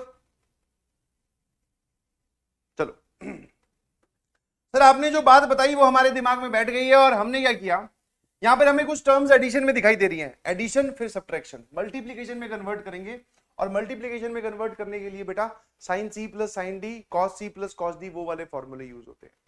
मैं आपको बार बार बोल रहा हूं, अगर आपको फॉर्मूले याद नहीं है तो आप पूरी ट्रिग्नोमेट्री में ऐसा फील करेंगे कि आपको सांस नहीं आ रही है। समझ में आया?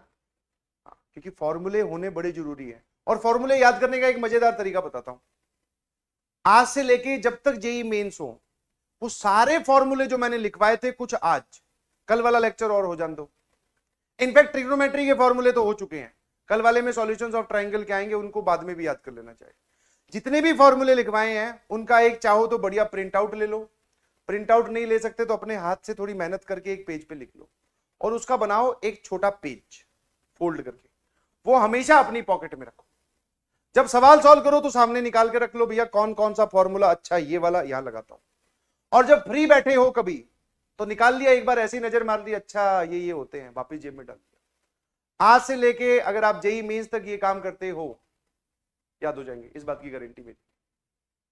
बट ये करना पड़ेगा, ऐसा नहीं है कि हाँ सर कॉपी में लिखे पड़े हैं, कल करूंगा, चलो ठीक है सर परसों करूंगा, बाद में किसी दिन एक दिन बैठ के करूंगा, वो दिन कभी नहीं आएगा। सारे एक पेज पे लिख लेना और अपनी जेब में रखो 24 घंटे वो पेज। क्या मेरी बात समझ गए? दो फायदे हैं उसके, कभी ऐसा सवाल आए फॉर्मूला भूल जाए, तुरंत पेज निकाला, अच्छा ये फॉर्मूला, और दूसरा बैठे बैठे याद हो जाएंगे। चलिए जी, मैंने साइन एक्स और साइन 3x को एक साथ रखा, और माइनस साइन 2x एक साथ अलग कर लिया। ध्यान सुनिएगा सर, साइन सी प्लस साइन डी का फॉर्मूला लगा रहा हूं, जो कि फॉर्मूला होता है 2 sine C plus d upon 2, x plus 3x 4x upon 2 is 2x। फिर आता है sir cos c minus d upon 2, x minus 3x upon 2, और यहां लिखा हुआ है माइनस साइन 2x। बस जैसे ही मैंने ये फॉर्मूला लगाया, इसने अपने आप ही सवाल ने दम तोड़ दिया, होगी फैक्टराइजेशन। देखो ध्यान से, अच्छा, कितने लोगों को यह पता है कि कॉस के अंदर नेगेटिव साइन लिखा हो या ना लिखा हो कुछ फर्क नहीं पड़ता। Cos of minus theta is cos theta and sine of minus theta is minus sine theta. यह बात ध्यान रखिएगा प्लीज। कॉस के अंदर नेगेटिव साइन हो तो आप उसको चाहे हटा दो, बट साइन के अंदर नेगेटिव साइन हो तो उसको बाहर निकालना पड़ता है। ठीक है, चलिए ये लिखा हुआ है बेटा -2x/2, तो ये लिखा हुआ है कॉस के अंदर पूरा का पूरा -x। ठीक है, अब मैं माइनस नहीं लिखूंगा। ये और ये फैक्टराइजेशन का मतलब समझ में आता है?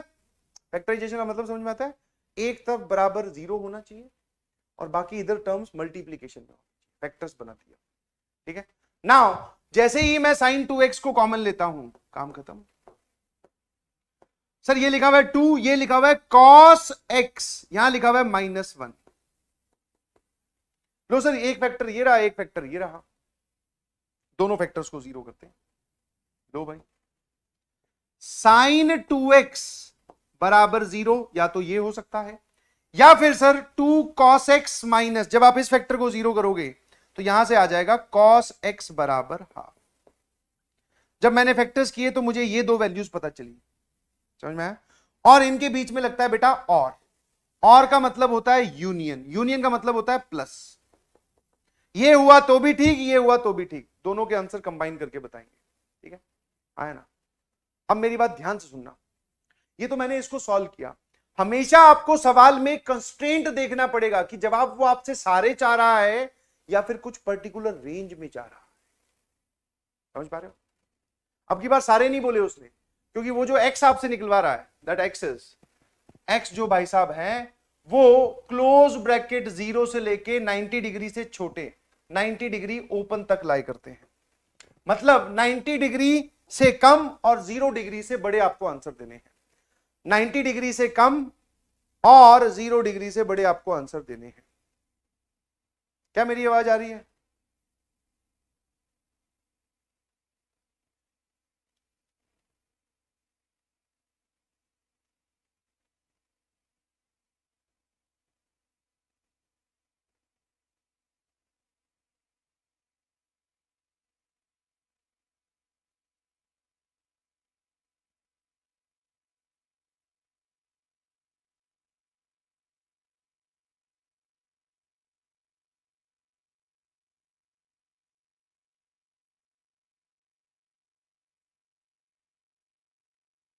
फैक्टर्स किए तो मुझे ये दो वैल्यूज पता चली।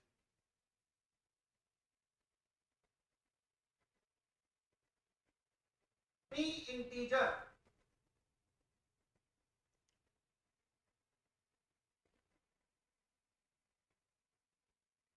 हाँ जी, क्या मेरी आवाज आ रही है? क्या मैं आपको सुनाई दिखाई दे रहा हूं? मेरी आवाज आ रही है बेटा? क्या मैं आपको दिखाई दे रहा हूं? दिखाई भी दे रहा हूं? ऐसा कैसे हो गया वे? बैठा ही हुआ था मैं तो। एक्चुअली थोड़ा नेट का इशू हुआ जिस वजह से डिस्कनेक्टिंग होगी। एक बार बाकी ऐप वाले लोग भी थम्स अप भेजे कि क्या मैं आपको सुनाई दिखाई दे रहा हूं। कभी कभी वीडियो चलती चलती बफर होने लग जाए तो समझ जाना कि नेट का कुछ इशू हुआ है। ठीक है, घबराए नहीं, जो कि तुरंत ही रिपेयर कर दिया जाता है जैसा अब हुआ है। हाँ जी, थम्स अप भेजे प्लीज। No video. अब एकदम वीडियो और ऑडियो क्लियर है क्या? बहुत सही, वापस आ जाते हैं। हमने फैक्टराइजेशन की यहीं पर था या फिर कहां पहुंच गया था मैं? आवाज आनी किधर बंद हो गई थी?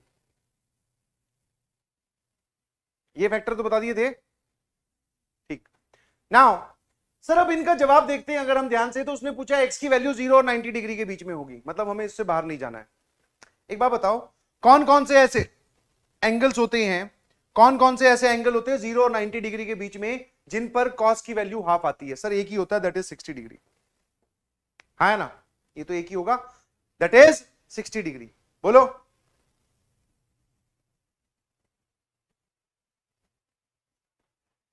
अरे कुछ तो बोलो, हाथ उठाओ कुछ। मैं ऐप पे सही दिखाई दे रहा हूं? ऐप वालों एक बार थम्स अप भेज दो।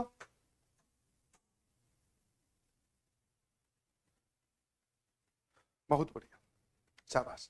अब इधर आओ जरा। आपको यहां पर x रखना है, उसका दोगुना आंसर 0 होना चाहिए, ध्यान रखना। यहां से अगर मैं आपसे x पूछूं तो कौन कौन से x होंगे, मतलब 2x पर वैल्यू 0 आनी चाहिए, 2x पर वैल्यू क्या आनी चाहिए, 0। तो आप एक तो वैल्यू ले सकते हो सर, एंगल 0 ही हो जाएगा, ठीक है। और कौन सा एंगल होगा, जैसे 90 डिग्री ले सकते हैं क्या, नहीं सर, क्योंकि अगर आप यहां पे 90 डिग्री रखते हो तो x की वैल्यू 90 डिग्री नहीं हो सकती, वो उससे छोटा है ना। तो मुझे तो दो ही सॉल्यूशन दिखाई दे रहे हैं भाई साहब, एक x बराबर 0 और एक x बराबर 60 डिग्री। आपको तीन कैसे दिखाई दे रहे हैं, एक लिख रहा था तीन सॉल्यूशंस आएंगे। चिराग भाई साहब आप बोल रहे हो 180 डिग्री रख दो सर, यहां पे 90 रख दो, ये 180 हो जाएगा तो 0 हो जाएगा। 90 नहीं रख सकते बेटा, 90 पर ओपन ब्रैकेट है, मतलब वैल्यू आपको 90 से छोटी रखनी है। The number of solution of this equation is,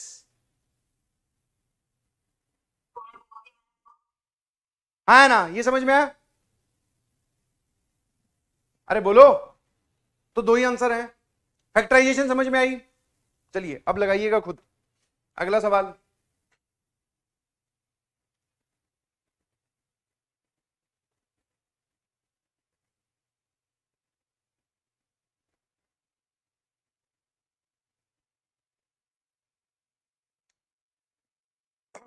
आदर्श बोल रहे हैं कि सर इसमें 45 डिग्री सेटिस्फाई कर जाएगा। बेटा 45 डिग्री यहां रखेगा, 45 इंटू 2 90 होता है, साइन की वैल्यू 90 डिग्री पर 0 नहीं आती बेटा, 1 आती है, ठीक है, नहीं सेटिस्फाई कर रहा। चलिए इस सवाल को थोड़ा समझा देता हूं, सेट थ्योरी के थ्रू ये दिया गया है, दैट इज इसमें बोल रहा है कि इस सेट एस में वो लोग हैं या वो थीटा हैं जो इस रेंज में बिलोंग करते हैं, मतलब हमें अब अगेन वापस सारे जवाब नहीं बताने, -360 डिग्री, ध्यान सुन लेना, दिस इज -360 डिग्री से लेके +360 डिग्री के बीच में जितने भी एंगल है सारे वो बताने हैं, और इस प्रकार बताने हैं कि ये वाली चीज 0 हो जाए।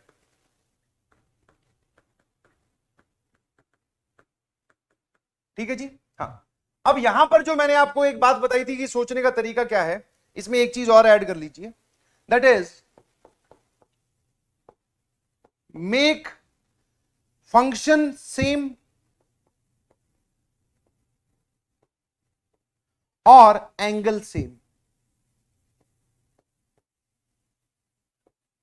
हम कई बार ये वाली चीज भी सोचते हैं, what is this sir, make function same और एंगल सेम। आप कोशिश करें कि जो आपको ट्रिग्नोमेट्रिक इक्वेशन दी गई है, जो आपको ट्रिग्नोमेट्रिक इक्वेशन दी गई है उसमें सब जगह एक ही एंगल दिखाई दे, सब जगह या तो थीटा थीटा थीटा या फिर 2 थीटा 2 थीटा 2 थीटा, और सारे के सारे फंक्शन एक दिखाई दें। जैसे मुझे यहां पर साइन और कॉस दिख रहे हैं, तो मैं ये कोशिश करूंगा कि सारा फंक्शन साइन का ही हो या फिर सारा कॉस का ही हो, समझ में आया, उससे क्या है फैक्टराइजेशन आसान हो जाती है। क्या मेरी बात समझ गए, एंगल एक जैसा बनाओ और फंक्शन एक जैसा बनाओ। अबे 6 ही तो लोग हो, तुम भी हाथ उठाने में कंजूसी कर रहे हो। हाँ आ जाइए जी। अब क्या करेंगे सर, कॉस स्क्वायर थीटा की जगह साइन की जगह कॉस नहीं लाया जा सकता, लाओगे तो रूट आ जाएगा, बट इस कॉस की जगह साइन ला सकते हैं बहुत आसानी से। बस ऐसा करते ही काम खत्म।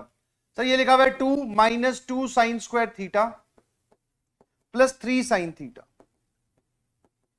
अगर मैं इसको ध्यान से लिखूं, नेगेटिव साइन से पूरी इक्वेशन को मल्टीप्लाई कर दूं, तो ये साइन थीटा में एक क्वाड्रेटिक लिखी हुई है बेटा, ये क्या लिखी हुई है, एक क्वाड्रेटिक, ठीक है।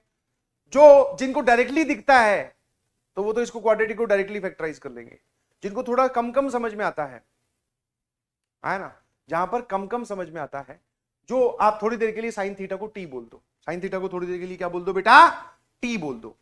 जैसे ही आप टी बोलोगे आपको एक क्वाड्रेटिक दिखाई देगी, वहां से वेक्टर निकाल लो, वरना सर हम सीधा ही कर सकते हैं 2 साइन स्क्वायर थीटा, इन दोनों का मल्टीप्लीकेशन आ रहा है -4, तो -4 sine theta plus sine theta -2 बराबर 0, है ना। इसमें से और इसमें से 2 साइन थीटा कॉमन ले, यहां बचेगा साइन थीटा और यहां बचेगा -2, इसमें से +1 कॉमन ले ले, यहां बचेगा साइन थीटा -2। फैक्टर्स एकदम तैयार हैं, फैक्टर्स एकदम तैयार हैं, इसको बोलते हैं फैक्टराइजेशन। आपको हर ट्रिग्नोमेट्रिक इक्वेशन के क्वेश्चन को फैक्टराइजेशन तक ले जाना है। कृष्णा अग्रवाल जी बोल रहे हैं सर बट यहां तो थीटा सेम है, तो बढ़िया बात है ना, तो मैं तो तुझे ये बोल रहा था कि थीटा और फंक्शन सेम बनाया करो, अगर नहीं हो तो तो यहां पर है तो अच्छी बात है, ये तो अच्छी बात है भाई, अच्छी बात है, परेशान होने वाली बात नहीं है। नहीं सेम होते तब परेशान होते, तू तो सेम है तब भी परेशान हो जा रहा है। बोले सर ये क्या हो गया, थीटा तो सेम है, हम क्या काम करेंगे, तू फैक्टराइजेशन कर।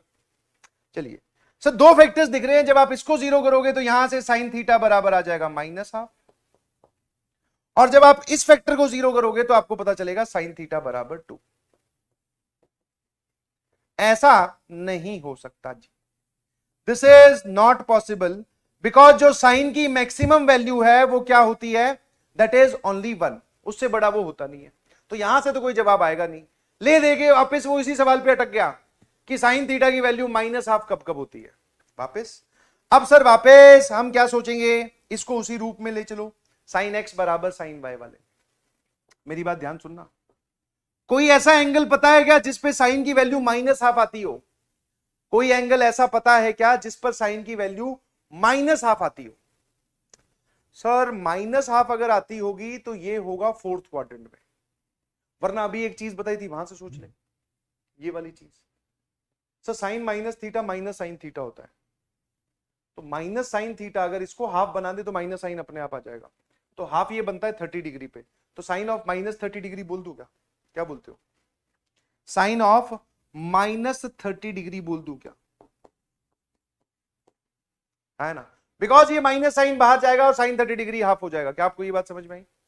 ये फोर्थ क्वाड्रेंट का एंगल है बेटा, बहुत बढ़िया, शाबाश।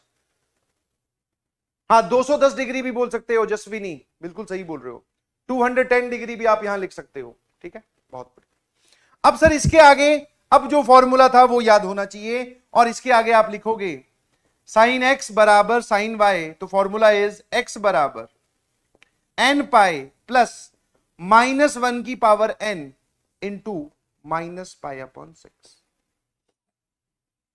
सर ये वो सारे सॉल्यूशंस आ गए थीटा के। n कौन है? एक इंटीजर। n कौन है? एक इंटीजर, बहुत बढ़िया, ठीक है, n एक इंटीजर है। अब यहां से मुझे n की अलग अलग वैल्यूज पुट करके बताइए कि अलग अलग वैल्यू पुट करने पर जो जो एंगल आ रहे हैं उनमें से कितने इस रेंज में है। जल्दी से, अब ये काम आपका है, ठीक है, अब ये काम जो है ये कितना है, ये आपका है। और अगर आपको ये रेडियन में अच्छा नहीं लग रहा है तो आप इसको डिग्री में भी लिख सकते हैं। तो यहां लिखा हुआ है 180 degree into 2, sorry n into 180 degree plus -1 की पावर n, और सर ये यहां कितना लिखा हुआ है, -30 डिग्री। अलग अलग n की वैल्यूज पुट करें और मुझे बताएंगी कौन कौन से एंगल्स हैं जो इस रेंज में फिट बैठते हैं।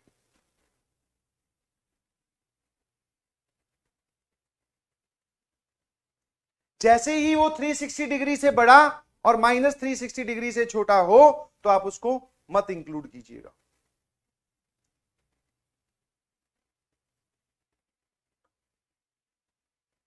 देखना जरा, एक थीटा 210 डिग्री आ रहा है क्या? हाँ सर, जब आप n की वैल्यू 1 पुट करोगे, है ना, n की वैल्यू 1 पुट करोगे तो 180 प्लस 30 डिग्री हो जाएगा, ध्यान से पुट करना, माइनस माइनस प्लस हो जाएगा, और ये इसमें फिट बैठ रहा है, ठीक है। फिर एक 330 डिग्री भी आ रहा है क्या? सर 330 डिग्री कब? जब आप n की वैल्यू 2 पुट करोगे, ये भी उसमें फिट बैठता है ना। जब मैं n की वैल्यू 0 पुट करूं तो -30 डिग्री भी आ रहा है क्या? हाँ, ये काम अब आपको करने पड़ेंगे भाई, ये आसान है, n की वैल्यू अलग अलग बदलनी है और एंगल्स निकालने है ना।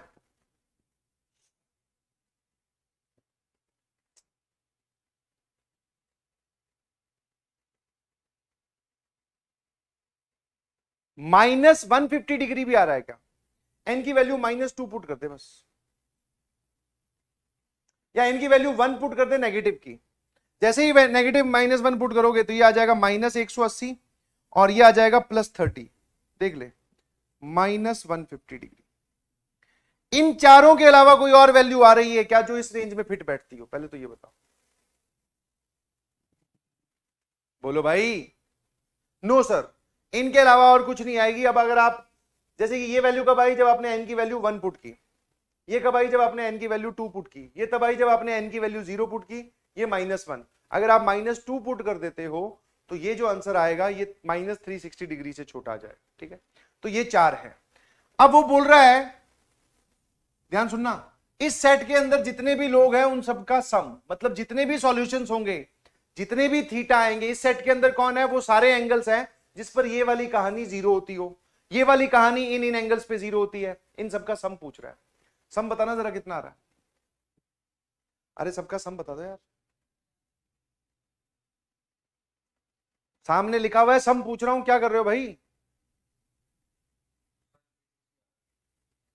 360 डिग्री आ रहा है सबका सम।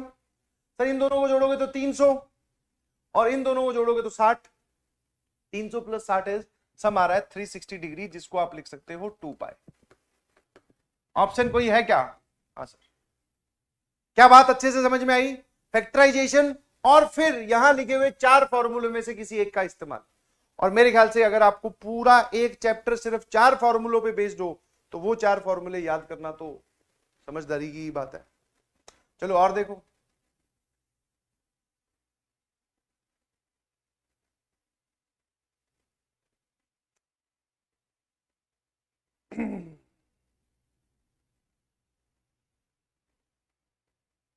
अब की बार लॉग आ गया, घबराना मत। वापस सीधा सीधा वो चाहता नहीं कि आपसे फैक्टराइजेशन हो जाए, तो लॉग आ गया तो ज्यादा घबराने की जरूरत है नहीं। ध्यान सुनना, ये क्या लिखा हुआ है सर? ये लिखा हुआ है लॉग, जिसका बेस है हाफ, यहां लिखा हुआ है मॉड ऑफ साइन एक्स।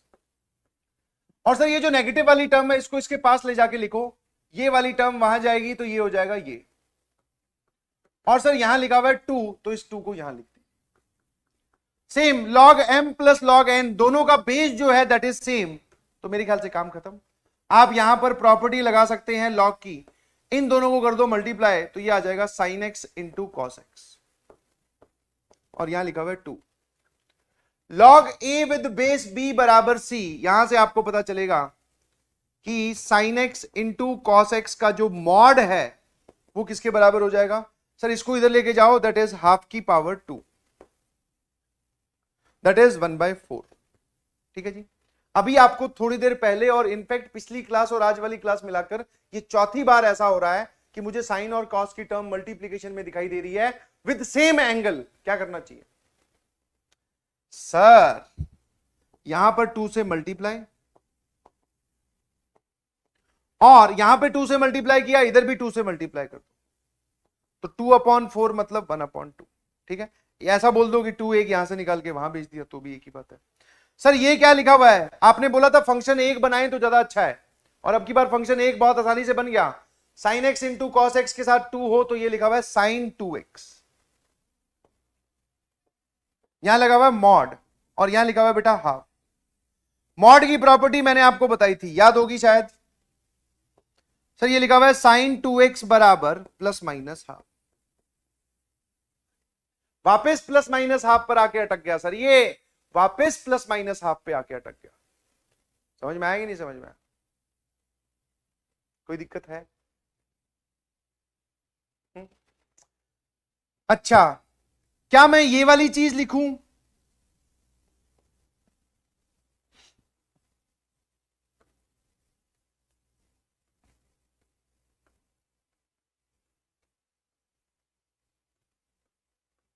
या ऐसे लिखूं? एक ही बात है। या फिर चलो ऐसा नहीं करना चाहते हो तो भी तुम्हारी इच्छा है। एक तरीका है, इस इक्वेशन से ये इक्वेशन बना लो, x² = α² होता है तो उससे आंसर आता है x ± अल्फा। तो मैंने इसकी जगह ये लिख दिया। ऐसा लिखने से फायदा क्या हो रहा है? मैं ये वाला फॉर्मूला लगा पाऊंगा। ठीक है, जो कि बहुत आसान है लगाना, n π ± y।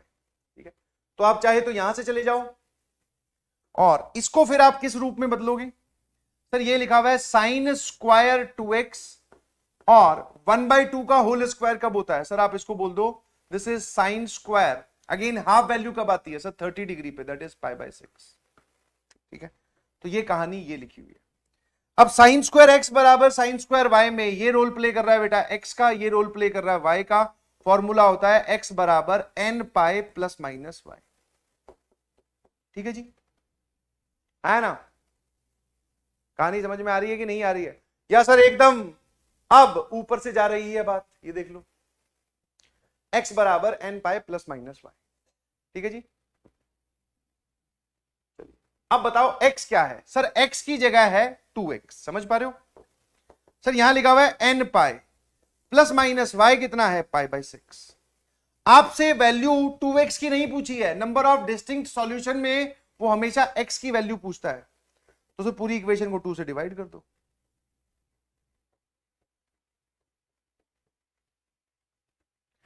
अब आप यहां पर अलग अलग n की वैल्यू पुट करके मुझे जवाब बताइए कितने इसमें से वैल्यूज होंगी जो 0 से लेकर 360 डिग्री के बीच में है।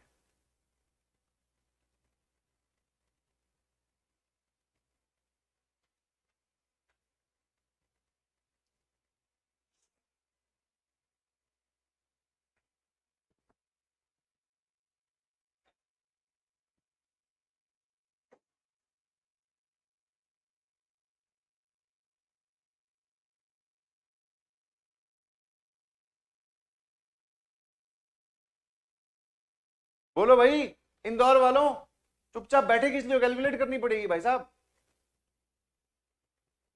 हाँ, इसमें n की वैल्यू अलग अलग डालकर आपको वैल्यू कैलकुलेट करनी पड़ेगी। हाँ, केतन गुप्ता जी बोल रहे हैं सर 4 आंसर्स होंगे। गलत जवाब है बेटा, 4 नहीं होंगे, आप एक भी जवाब छोड़ नहीं सकते।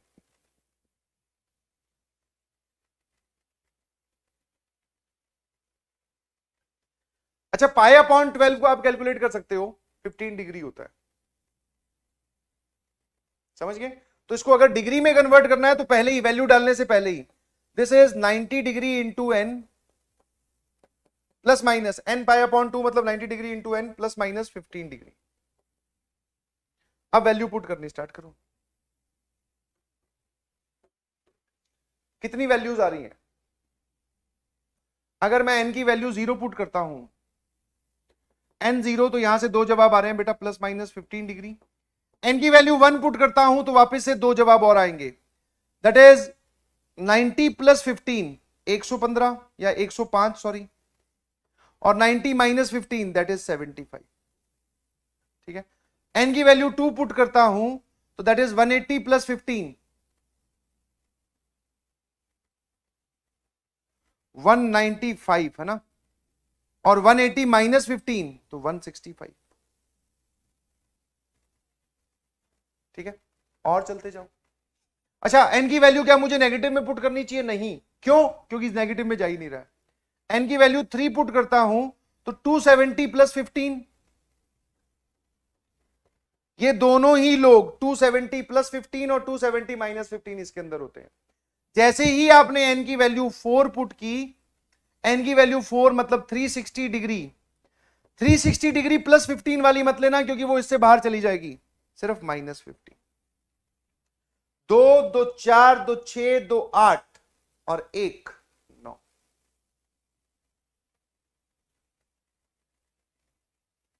समझ में? यहां पे मैंने प्लस 15 वाली क्यों नहीं ली? अरे 360 डिग्री प्लस 15 कितना हो जाएगा सर? 360 डिग्री से तो ज्यादा ही हो जाएगा, जबकि वो बोल रहा है 360 डिग्री से ज्यादा हमें नहीं जाना है ना। ये कौन से लोग हैं जो 8 बोल रहे हैं बेटा? तो ये वाली वैल्यू कौन कैलकुलेट करेगा? ये 360 डिग्री से कम है। कितने लोगों को बात समझ में आई? और कोई बात अगर नहीं समझ में आई है तो वो बता दो। अच्छा, एक और गड़बड़ हुई है मुझसे, बहुत सही बोला। कौन है ये? सिमरजीत बोल रहे हैं, मतलब बाकी सब लोग एकदम बेहोश हैं। सर यहां पर भी फिर आपको एक ही वैल्यू लेनी चाहिए। मैंने पूछा क्यों?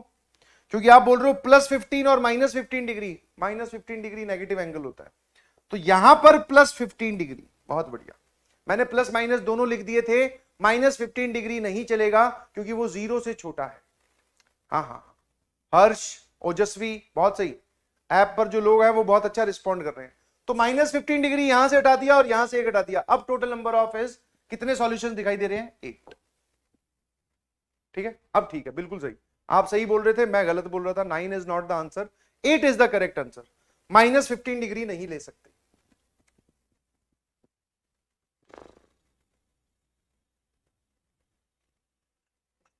एक और कर लो, चलो फटाफट।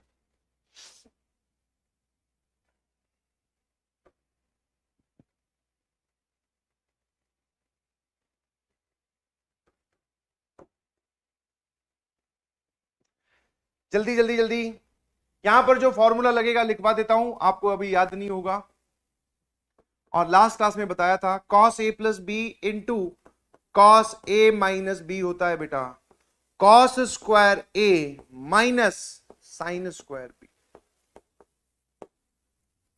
ये फॉर्मूला इसमें लगेगा, ठीक है।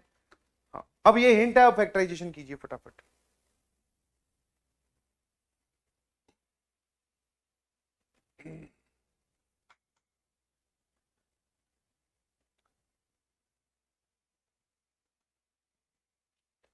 सम ऑफ ऑल द सॉल्यूशंस, सम निकालना है सारे सॉल्यूशंस का जो 0 और पाई के बीच में हो, ठीक है। चलिए, सबसे इंपॉर्टेंट काम है सर इसको फैक्टराइज करना, और फैक्टराइजेशन के नाम पे अगर मैं देखूं तो यहां लिखा हुआ है 8 cos x, और अब वापस वही हिंट कि सर आपको कैसे पता चलता है कि ये वाला फॉर्मूला लगाना है। तो मैंने ध्यान से देखा, यहां पर दो टर्म्स मल्टीप्लीकेशन में है, और जिसमें एक में एंगल लिखा हुआ है a प्लस बी और एक में एंगल लिखा हुआ है a माइनस बी। मैंने पिछली क्लास में भी आपको बताया था कि ऐसा नहीं है कि हम पहले से घर से सॉल्व करके आते हैं तब हमें पता चलता है कि ये फॉर्मूला लगाना है, नहीं, आपको सवाल की शक्ल खुद बता देगी कि कौन सा फॉर्मूला लगेगा।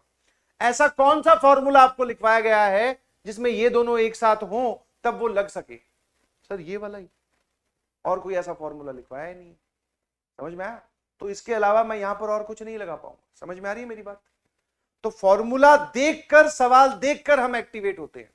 अभी आपके जेब में अगर वो सवाल वाला या फॉर्मूले वाला पर्चा होता, सारे पे एक बार नजर मार लो कि यहां कौन सा फिट बैठ रहा है, वो लगा के देखो, काम खत्म।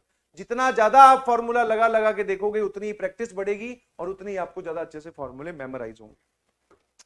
चलिए जी सर, 8 cos x बाहर है, इस पूरे ब्रैकेट के अंदर cos a minus b, cos a plus B into cos a minus B का formula is this, that is cos square a कौन है sir? Pi by 6 minus sine square b कौन है सर? x, तो sine square x हो गया।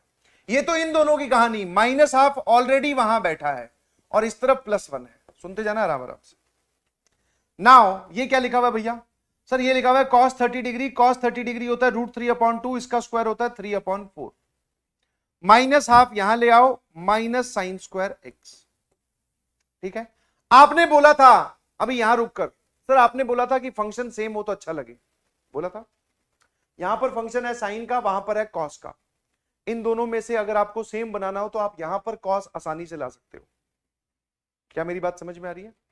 अरे बोलो कुछ। तो अब यहां पर कॉस ले आओ, तो इसमें मैंने लिखा 1 माइनस कॉस स्क्वायर x इसकी जगह, और ये लिखा हुआ बेटा एलसीएम लोगे तो 4 आएगा, 3 माइनस 2, ये आ रहा है 1/4, ठीक है। अब 1/4 minus 1 plus cos square x, ये लिखा हुआ है सर, ये लिखा हुआ है कॉस स्क्वायर एक्स पहले लिख रहा हूं, ये लिखा हुआ है -3/4। सर अगर आप एलसीएम ले लो तो ये लिखा हुआ है 4 कॉस स्क्वायर एक्स माइनस 3/4। पहले आप सभी लोग इस पे देखें कि इस ब्रैकेट के अंदर जो बना वो ये लिखा हुआ है, मैंने सारा सिंप्लीफाई करके दिखाया। फंक्शन भी सेम बना लिया, फैक्टराइजेशन भी हो गई, अब आपको घबराने की कोई जरूरत नहीं है। क्या मैं यहां पर ये लिख सकता हूं कि ये पूरी कहानी लिखी हुई है बेटा जी 4 कॉस स्क्वायर,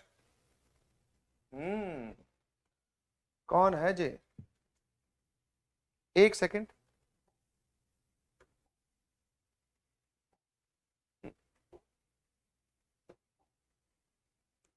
ठीक है, हाँ यहां जाइए वापस से।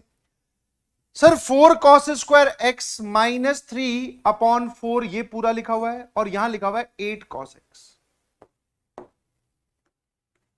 बस ठीक है जी। और यहां लिखा हुआ है सर 1, उड़ाना स्टार्ट कीजिए, ये गया, कॉस एक्स को अंदर भेज, सर ये आ जाएगा 4 कॉस क्यूब एक्स, और जब इससे मल्टीप्लाई होगा तो 3 कॉस एक्स। मैंने कहा बहुत बढ़िया। सर यहां पर एक 2 बचा, इसको इधर भेज दिए, हाफ, उस 2 को इधर डिवाइड कर तो हाफ। क्या आपको एक फॉर्मूला दिखा बढ़िया सा, चमचमाता हुआ फॉर्मूला? जितने लोगों को दिखा है आंखों में चमक और चेहरे पे मुस्कान। लो सर, यही तो लिखा हुआ है, दिस इज cos 3 थीटा का फॉर्मूला है ना, दिस इज cos 3 थीटा का फॉर्मूला। मेरे ख्याल से बात समझ में आती इसके आगे सारी कहानी तुम्हारी है भाई, ठीक है। हाँ, अगले सवाल में या अगले केस में, मतलब अगली क्लास में डिस्कस भी नहीं करूंगा, क्योंकि cos x बराबर हाफ, तो cos x बराबर cos y वाली सिचुएशन बनाएंगे। दैट इज ये वैल्यू कब आती है सर? 60 डिग्री पे, दैट इज π/3 पर, ठीक है। तो अब आप क्या करेंगे, इसको देखो, cos x बराबर cos y और cos x बराबर cos y देखते ही ये वाला फॉर्मूला लगाएं, यहां पहुंच जाए, यहां से x की वैल्यू निकालें, ठीक है, और अलग अलग n की वैल्यूज पुट करें। x की वैल्यू निकालने के बाद में अलग अलग n की वैल्यू पुट करके वो सारे जवाब लिख लेना जो 0 और पाई के बीच में आते हैं। जो जो जवाब आपको 0 और पाई के बीच में दिखाई दे उन सबको ऐड कर लेना। ऐड करने पर वो बोल रहा है जवाब आता है k पाई, k की वैल्यू निकाल लेना, ठीक है। इसके आगे आपको खुद ही करना पड़ेगा बेटा, मैंने कर करके दिखा दिया है, वापस अगर करके दिखाऊंगा तो मेरी प्रैक्टिस स्ट्रांग होगी, उससे कुछ फायदा नहीं है।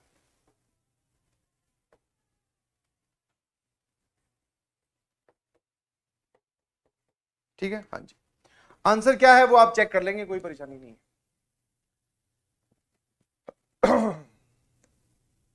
एक और करोगे क्या? जल्दी से एक और करते हैं, फिर उसके बाद में अगले टॉपिक पे चलेंगे। जल्दी से एक और, सारी टर्म्स एडिशन में दिखाई दे रही है, मल्टीप्लीकेशन में कन्वर्ट करेंगे।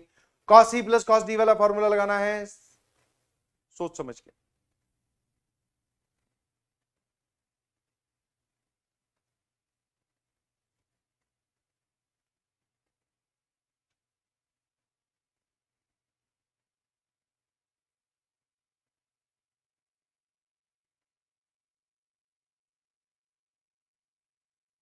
और फॉर्मूला आपको अगर याद नहीं है तो लो वापस से लिख देता हूं बगल में। Sir cos c plus cos d का फॉर्मूला होता है 2 cos c plus d upon 2 cos c minus d upon 2, ये फॉर्मूला होता है बेटा। दोनों ही टर्म्स cos की आती है, ठीक है जी। ऐप वाले लोग एक बार फटाफट थम्स अप भेजिए, क्योंकि ऐप पर कहानी थोड़ी रुक सी गई है।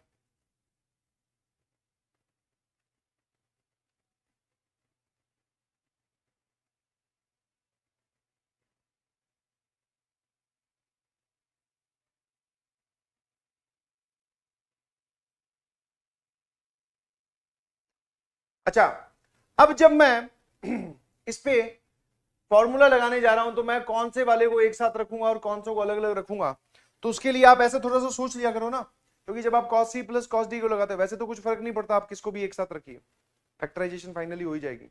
बट थोड़ा अगर साफ सुथरा जवाब चाहते हो तो आप ऐसा बोल सकते हो कि सर यहां पर जाते वक्त एंगल को जोड़कर आधा हो रहा है या फिर घटाकर आधा हो रहा है। तो 4x में अगर मैं 2x जोड़ूं तो आएगा 6x, आधा करोगे आएगा 3x, ठीक है, आया ना। और इसमें से घटाऊं तो कितना आएगा sir? 4x minus 2x, sorry 2x upon 2 तो आएगा x। अब जब मैं इन दोनों को जोड़कर घटाता हूं तो ठीक है, इवन इवन वाले एक साथ, ऑड ऑड वाले एक साथ, ऐसे याद कर लो।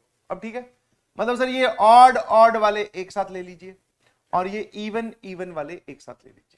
तो मैंने इसको लिखा cos x plus cos 3x और यहां लिख दिया बेटा cos 2x plus cos 4x बराबर 0, ठीक है जी। अच्छा, ऑल्दो कोई बोले सर मैं तो इन दोनों पे और इन दोनों पे लगाऊंगा तो भी कुछ फर्क नहीं पड़ता, तब भी जवाब आएगा, ऐसा नहीं है तब नहीं आएगा, तब भी आएगा। चलिए जी, क्या आप फॉर्मूला लगाने के लिए तैयार? सर बिल्कुल सही, ये वाली दोनों टर्म्स दिखाई दे रही है cos c plus cos d, ये रहा हमारे सामने फॉर्मूला 2 cos, दोनों का एडिशन बाय 2 तो वो आएगा 3x, दोनों का एडिशन 6x है।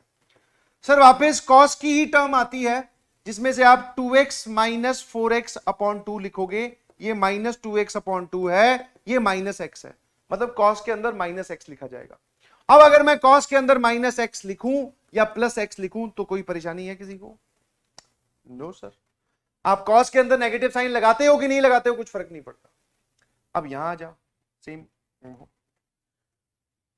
सर इन दोनों पे अगर हम फॉर्मूला लगाएं तो वापस ये रहा c, ये रहा d, ये रहा formula 2 cos c plus d, दोनों का एडिशन अपॉन 2 तो वो होता है बेटा 2x और cos c minus d upon 2 तो ये आएगा माइनस x। वापस से आप इस पर माइनस साइन लगाते हो कि नहीं कुछ फर्क नहीं पड़ता। अब अल्टीमेट एम इज हमें फैक्टराइजेशन करनी है और मुझे वो दिखाई देने लगी। फैक्टराइजेशन दिखाई देने लगी। कुछ लोग सोच रहे हैं, बोले सर आपको क्या दिखने लग गया? तो यहां आ जाएगा cos 2x और यहां बचेगा cos 3x। ठीक है, हमारा अल्टीमेट एम क्या है सर? एडिशन को मल्टीप्लीकेशन में कन्वर्ट करो। समझ में आया कि नहीं समझ में आया? तो ये यहां वाला तो ठीक है, अब एक बार और लगा दो, because cos c plus cos d वाली सिचुएशन एक बार और बनती हुई दिखाई दे रही है। ये रहा c, ये रहा d, इस पे लगाओगे तो ये आ जाएगा 2 cos, दोनों का addition by 2 that is 5x upon 2 और cos x अपॉन 2। आप अगर करोगे तो हो सकता है आपको माइनस x अपॉन 2 मिले, तो उससे कुछ परेशान होने की बात नहीं है। देखा, अब एडिशन वाली चीजों को मल्टीप्लीकेशन में जैसे ही कन्वर्ट किया तो बहुत बढ़िया रिजल्ट निकल के आया। सारे फैक्टर्स मुझे दिखाई दे रहे हैं सर। यहां से 2-3 चीजें हो सकती है। पहले वाला फैक्टर वो बोल रहा है इसका इसका और इसका मल्टीप्लीकेशन आपको चाहिए 0, इनमें से कोई भी 0 हो सकता है। तो सर एक बार तो मैंने cos x को 0 किया, फिर आपने cos 5x अपॉन 2 को 0 किया, और फिर आपने cos x अपॉन 2 को 0 किया। परेशानी है कुछ? No sir. अब यहां से जवाब निकालो उसको देखते हुए। जो भी जवाब आपको चाहिए वो 0 और 2 पाई के बीच में चाहिए बेटा, 0 और 2 पाई के बीच में। समझ में आया? और अब की बार वो सिर्फ इतना पूछ रहा है कि नंबर ऑफ सॉल्यूशंस कितने हैं, कितनी ऐसी वैल्यूज हैं जो सेटिस्फाई करेंगे। मेरी बात ध्यान सुनना, यहां से कितने एक्स दिखाई दे रहे हैं आपको?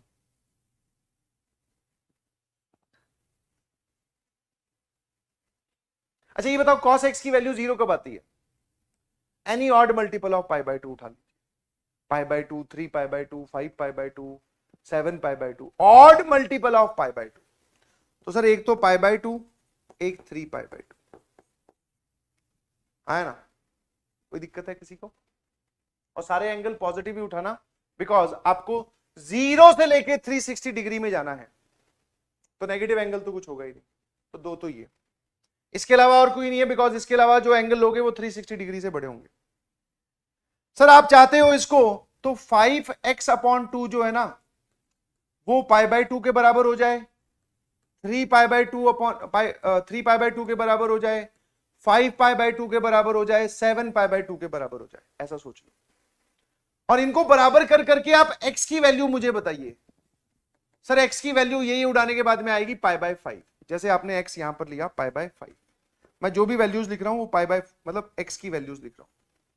These are the values of x। अगर आप x की वैल्यू पाई बाय 5 रखते हो तो ये पाई बाय 2 बन जाएगा, इस पे वैल्यू 0 आएगी। फिर मैंने इन दोनों को इक्वेट किया तो 2 कैंसिल, सर ये आ गया 3 पाई अपॉन 5। ठीक है जी, आया ना? और जब मैंने इन दोनों को बराबर किया तो 2 कैंसिल, x की वैल्यू आ गई सर पाई। पर मैं यहां पर पाई, हाँ ठीक है कोई दिक्कत नहीं है, आपको जो भी x की वैल्यू रख रहे हो बस वो देखते रहना 360 डिग्री से छोटी होनी चाहिए। फिर मैंने लिखी 7 पाई अपॉन 2, तो 2 कैंसिल, 7 पाई अपॉन 5 आ गया। एक बार बताओ 7 पाई अपॉन 5 360 डिग्री से छोटा होता है कि बड़ा होता है? मतलब ये 2 पाई से छोटा है कि बड़ा है? तो छोटा है। अरे बोलो कुछ। अगला इसी कैटेगरी में जो आप लेते दैट इज 9 पाई अपॉन 2, दोनों को बराबर करोगे सर यहां पे आ जाएगा 9 पाई अपॉन 5। इसी कैटेगरी में आगे बढ़ोगे, pi upon 5 into 1 into 3 into 5, 1 3 5 7 9, अगला जो आएगा वो आएगा 11 पाई अपॉन 5। ये 2 पाई से बड़ा है, ये मत लेना। क्या मेरी बात समझ गए? ठीक है जी, हाँ ऐसे कैलकुलेट करके देखना पड़ेगा भैया, थोड़ा सा कैलकुलेटिव है मामला, क्या कर सकते हैं। सर यहां पर आप बोल सकते हो कि x अपॉन 2 जो है वो पाई अपॉन 2 के बराबर हो, 3 पाई अपॉन 2 के बराबर हो और 5 पाई अपॉन 2 के बराबर हो। तो जब आप इसको बराबर करोगे तो x की वैल्यू आप पाई ले सकते हैं, बस एक ही वैल्यू आएगी यार। हाँ है ना? x की वैल्यू अगर मैं पाई रखता हूं तो ये हो जाएगा पाई अपॉन 2, निपट गया। क्या मैं 2 पाई रख सकता हूं? बस। हाँ जी, अब तुम मुझे बताओ कि कितनी वैल्यूज हैं जो सेटिस्फाई कर रही हैं, कितनी वैल्यूज हैं जो सेटिस्फाई कर रही हैं, जल्दी से बताइए। अरे गिन के बताना है, अब तो मैंने सारी लिखी दी, अब क्या कर रहे हो? अच्छा गिनती में भी एक जोरदार गिनती हुई, 1 2 3 4 5 6 7 8, ऐसा मत गिनिएगा भैया, क्योंकि ये इंसान और ये इंसान सेम है। तो नंबर ऑफ सॉल्यूशंस आर 7। कितने सॉल्यूशंस हैं? 7। क्या मेरी बात समझ में आई? है ना? एक बोल रहा है सर नो ऑप्शन। हाँ बेटा, जो नो ऑप्शन बोल रहा है तूने गिनती 8 की है क्या? हाँ सर। वो पाए पाए दो जगह बैठा है तो हमने दो जगह गिन लिया, गलत चलेगा, ठीक है, ऐसा मत करना। चलिए जी, this is all about trigonometric equations. थोड़ा सा खतरनाक है बट जवाब निकाला जा सकता है, समझ में आया? इतना खतरनाक नहीं है। अगर आपको बेसिक फॉर्मूले पता हो cos c plus cos d sin c plus sin d वाले, तो आप इन पर सवालों पर अटैक कर सकते हो, कोई दिक्कत नहीं है, बहुत आसान है, ठीक है। और जवाब कैसे लिखने हैं मैंने आपको सिखा दिया, फॉर्मूले सिर्फ 4 हैं बस। हाँ, इसमें वैल्यू पुट करने वाला पार्ट बड़ा डिफिकल्ट लगता है, क्योंकि मैं आपको अपनी जगह, जब मैं स्टूडेंट था तो मुझे भी ये लास्ट में जाके पहले तो यही कंफ्यूजन रहा कि सर एक ने तो जवाब 60 डिग्री लेकर लिखा है, एक ने 150 डिग्री लेकर लिखा है, तो हमारे तो दोनों के जवाब अलग अलग आ रहे हैं। फिर बाद में पता चला जब हमने प्रैक्टिस की तो दोनों के जवाब सेम ही होते हैं। दूसरी चीज, ये एन की वैल्यू डालकर वैल्यू निकालना ये थोड़ा मुश्किल काम है, क्योंकि वो आपको एक रेंज दे देगा, हमेशा बोलेगा इसके बीच के सॉल्यूशंस बताओ, तो ये आपको काम करने हैं। नाउ जो नेक्स्ट चैप्टर है दैट इज सबसे आसान, बहुत ही मजेदार, that is height and distances, ठीक है। सीधा सीधा सवाल से स्टार्ट करते हैं। और अब मैं चाहूंगा कि कोई भी इंसान ऐसा ना हो जो इन सवालों को अटेम्प्ट ना कर सके। सवाल पढ़िए, डायग्राम बनाइए, समझा देता हूं आपको क्या करना है बेटा। क्वेश्चन पढ़ें, क्वेश्चन से जाएं डायग्राम पर, डायग्राम इसमें बनना बहुत जरूरी है, और साफ सुथरा डायग्राम। उसके बाद में 1 या फिर 2 या फिर 3, बहुत आसान हुआ तो 1 से काम चल जाएगा, मीडियम हुआ तो 2, अगर डिफिकल्ट हुआ तो 3। राइट एंगल ट्राइंगल ढूंढें, राइट एंगल्ड ट्राइंगल्स ढूंढ लें, और उसके बाद में उनपे साइन, कॉस या फिर टैन लगाकर आंसर तक पहुंच जाएं। ये है इन सारे क्वेश्चंस का प्लॉट। हाँ, इनको आप बोल सकते हो बिना दिमाग वाले सवाल, और ये मैं चाहता हूं कि हर एक इंसान के सही हो। ड्रॉ द डायग्राम, जो भी आपको समझ में आया। क्वेश्चन से डायग्राम, डायग्राम से राइट एंगल ट्राइंगल पर, राइट एंगल ट्राइंगल से साइन थीटा, कॉस थीटा या टेन थीटा लगाकर आपको जवाब बताना है। मेरे ख्याल से आपने डायग्राम बना लिया होगा। लो भाई, साइड में हट जाता हूं।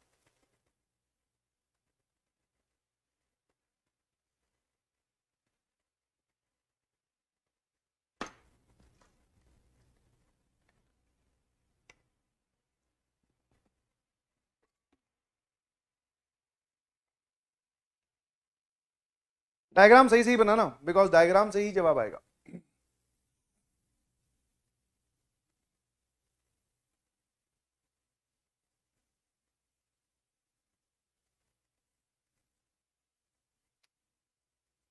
चलिए, if the angle of elevation of top of a tower from the 3 collinear points ABC on a line leading to the foot of the tower is 30 और ये then find the AB ratio BC। बहुत बढ़िया, कैसा?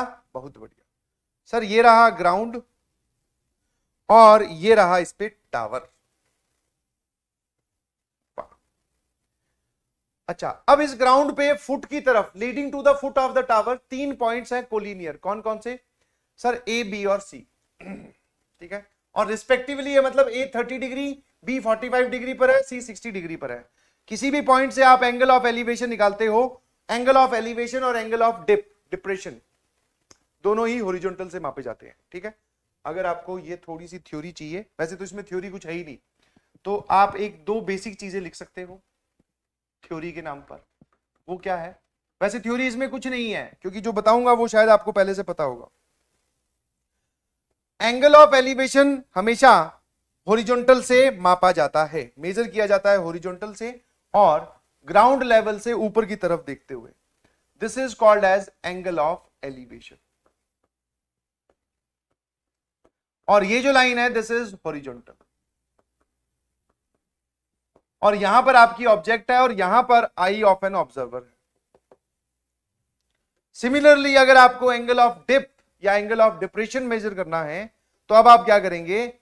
नीचे की तरफ देखेंगे। समझ गए कि नहीं समझे? अगेन दिस इज हॉरिजॉन्टल और यहां से ये वाला जो एंगल होगा this is angle of depression बोल दीजिए, या फिर इसको एंगल ऑफ डिप बोलते हैं शॉर्ट में, ठीक है। और ये जो है this is I of an observer, और यहां पर हमारी ऑब्जेक्ट है, तो ये वाला एंगल डिप कहलाता है, ठीक है। एक चीज ना, दूसरी चीज, कई कई बार आपको बोलेगा, जैसे कि मान लो एक बैलून है, एक बैलून है, और जो ऑब्जर्वर है वो ग्राउंड पे बैठा है। कहां बैठा है बेटा?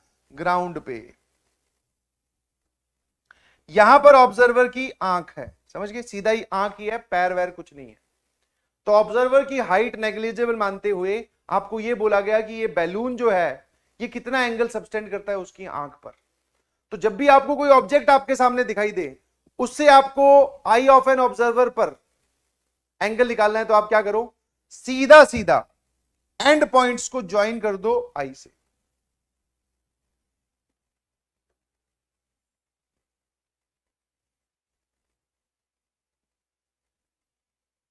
ठीक है, ये वाला जो एंगल होगा ये वो एंगल है जो बैलून ऑब्जर्वर की आंख पे सबटेंड कर रहा है। क्या मेरी बात समझ गए?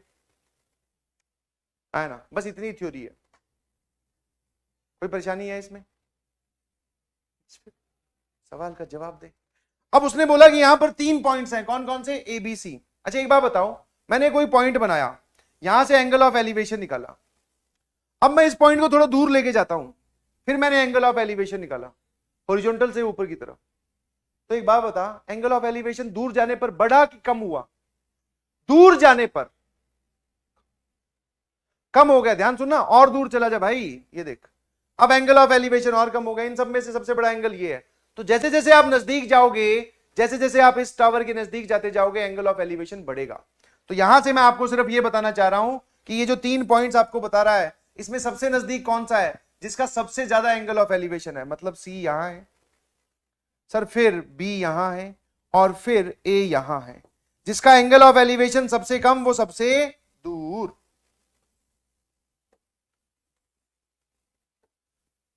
कोई चीज अगर परेशान करे तो पूछिएगा जरूर, क्योंकि तुम लोग चुप बैठे हो तो मुझे अब कोई आइडिया नहीं है कि आपको कितना समझ में आ रहा है।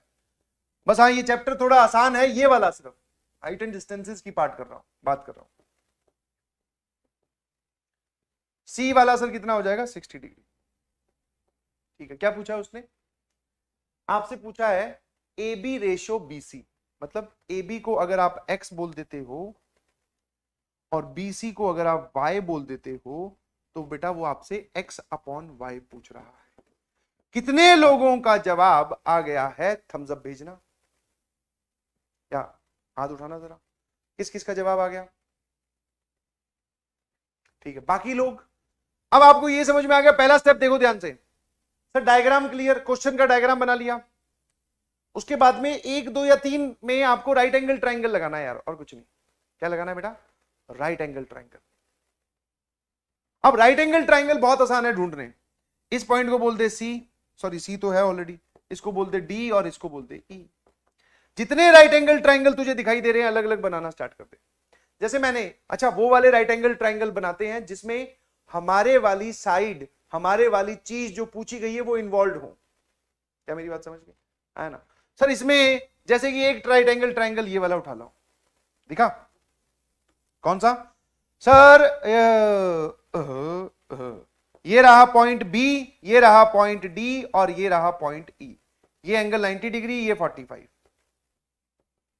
ठीक है, अच्छा एक और चीज, इसको x, इसको y, इसको उसने कुछ नहीं बोला, इसको z बोल दूंगा, एक ही बात है, इसको क्या बोल दूं? z। ठीक है, तो db कितना हो गया? d से लेके b तक सर z प्लस या y प्लस z। अच्छा अब एक बात बताओ, ठीक है, एक ये बना के रख लिया। अब दूसरा एक और राइट एंगल ट्राइंगल बना के रख ले जिसमें a आ जाएगा। राइट एंगल ट्राइंगल चाहिए, ये वाला मत बोल देना, इसका कोई फायदा नहीं है क्योंकि राइट एंगल ट्राइंगल नहीं है। एक यहां से ले ले d, यहां से ले ले e, ये 90 डिग्री। d से लेके a तक लेंथ कितनी है? x plus Y plus z, और ये एंगल कितना है? 30 डिग्री, है ना? एक और बना ले, चाहे तो b वाला हो गया, c वाला बना ले, तेरी इच्छा है। ये रहा c, ये रहा e, ये रहा d, ये वाला एंगल है 60 डिग्री, और ये आ जाएगा z। नाउ एक चीज ध्यान सुनना, इन तीनों राइट एंगल ट्राइंगल्स में अगर कुछ कॉमन है तो वो है हाइट, उसको चाहे तो h बोल दे, ठीक है, उसको क्या बोल दे बेटा, h। तो जैसे ही मैं इस पे h बोलता हूं, ये सब में कॉमन आ रही है, तो ये h, तो ये भी h और ये भी h। अब सबसे पहले सवाल आता है सर इस पे क्या लगाएं, साइन थीटा लगाएंगे, कॉस लगाएंगे, टेन लगाएं। तो देख ले ये दोनों किस में आती हैं, परपेंडिकुलर और बेस। सर ये तो टेन में आती हैं, तो टेन 45 डिग्री बराबर h अपॉन वाई प्लस जेड। और जब भी राइट एंगल ट्राइंगल में 45 डिग्री बने तो परपेंडिकुलर और बेस बराबर होते हैं, बिकॉज टेन 45 की वैल्यू 1 होती है। तो y प्लस जेड की वैल्यू आ गई बेटा जी h, ठीक है। अब यहां से आ जाओ सर, यहां से आप वापस 10 लगाइए, 10 30 डिग्री, 10 30 डिग्री की वैल्यू होती है 1/√3 और वो होता है perpendicular upon x plus Y plus Z, है ना। तो अगर मैं आपसे पूछूं यहां से x कितना आ जाएगा, x plus Y plus Z बराबर √3h। y प्लस जेड खुद h है, y प्लस जेड खुद h है, तो यहां से x की वैल्यू बता, √3h माइनस h, है ना। इसकी जगह h रखा, इधर ले गया और ये रहा x। अब सिर्फ तू मुझे y बता दे, और y के लिए तुझे इस पे एक बार और 1060 डिग्री लगाना पड़ेगा। What is 1060 degree, perpendicular upon base. 1060 degree होता है बेटा √3h अपॉन जेड। यहां से z की वैल्यू कितनी आ जाएगी सर, z की वैल्यू आ जाएगी h अपॉन √3, है ना। अगर z की वैल्यू h अपॉन √3 है तो y की वैल्यू बता दे, h माइनस जेड की जगह h अपॉन √3, है ना। बस काम खत्म। अब जो पूछा है उस पे चलते हैं। सर उसने पूछा है ये वाली चीज, x कितना है, x है sir √3h minus h upon y कितना है सर, ये रहा h कॉमन लेने के बाद में 1 माइनस 1 अपॉन √3। ध्यान सुनना सर, ये h और ये h गया, ऊपर बचा √3 माइनस 1 और नीचे बचा √3 माइनस 1 अपॉन √3। इसको ध्यान से देखोगे तो ये कैंसिल हो जाएगा, डिनोमिनेटर के डिनोमिनेटर में √3 है तो √3 अपॉन 1 बचा, x अपॉन y। रेशो पूछ रहा है वो, ऑप्शन ए आ गया, है ना। क्या मेरी बात समझ में आई, आसान है। डायग्राम बनाइए, 2-4 छोटे छोटे राइट एंगल ट्राइंगल पर साइन कॉस और टेन लगाइए और जवाब बता दीजिए, ठीक है। x अपॉन वाई पूछा है बेटा, अगर आपने गलती से ये टिक कराए तो ये तो बहुत गलत हो जाएगा, तो ऑप्शन ए इज करेक्ट। चलो चलो चलो फटाफट ये वाला सवाल सॉल्व करोगे क्या, चलो ये घर से सॉल्व करके, ठीक है जी। ये वाला सवाल जो है ये घर से सॉल्व करके आना। एक जो है वो तुम्हारा क्या है, होमवर्क, आराम से देख लेना, आराम से। अगली क्लास में जब आओगे मैं 5-6 सवाल या 4-5 सवाल और करवाऊंगा, किसके, हाइट एंड डिस्टेंस के, क्योंकि ये वो टॉपिक है जिसपे आप बोल सकते हो एक सवाल पक्का आएगा, 1 क्वेश्चन श्योर।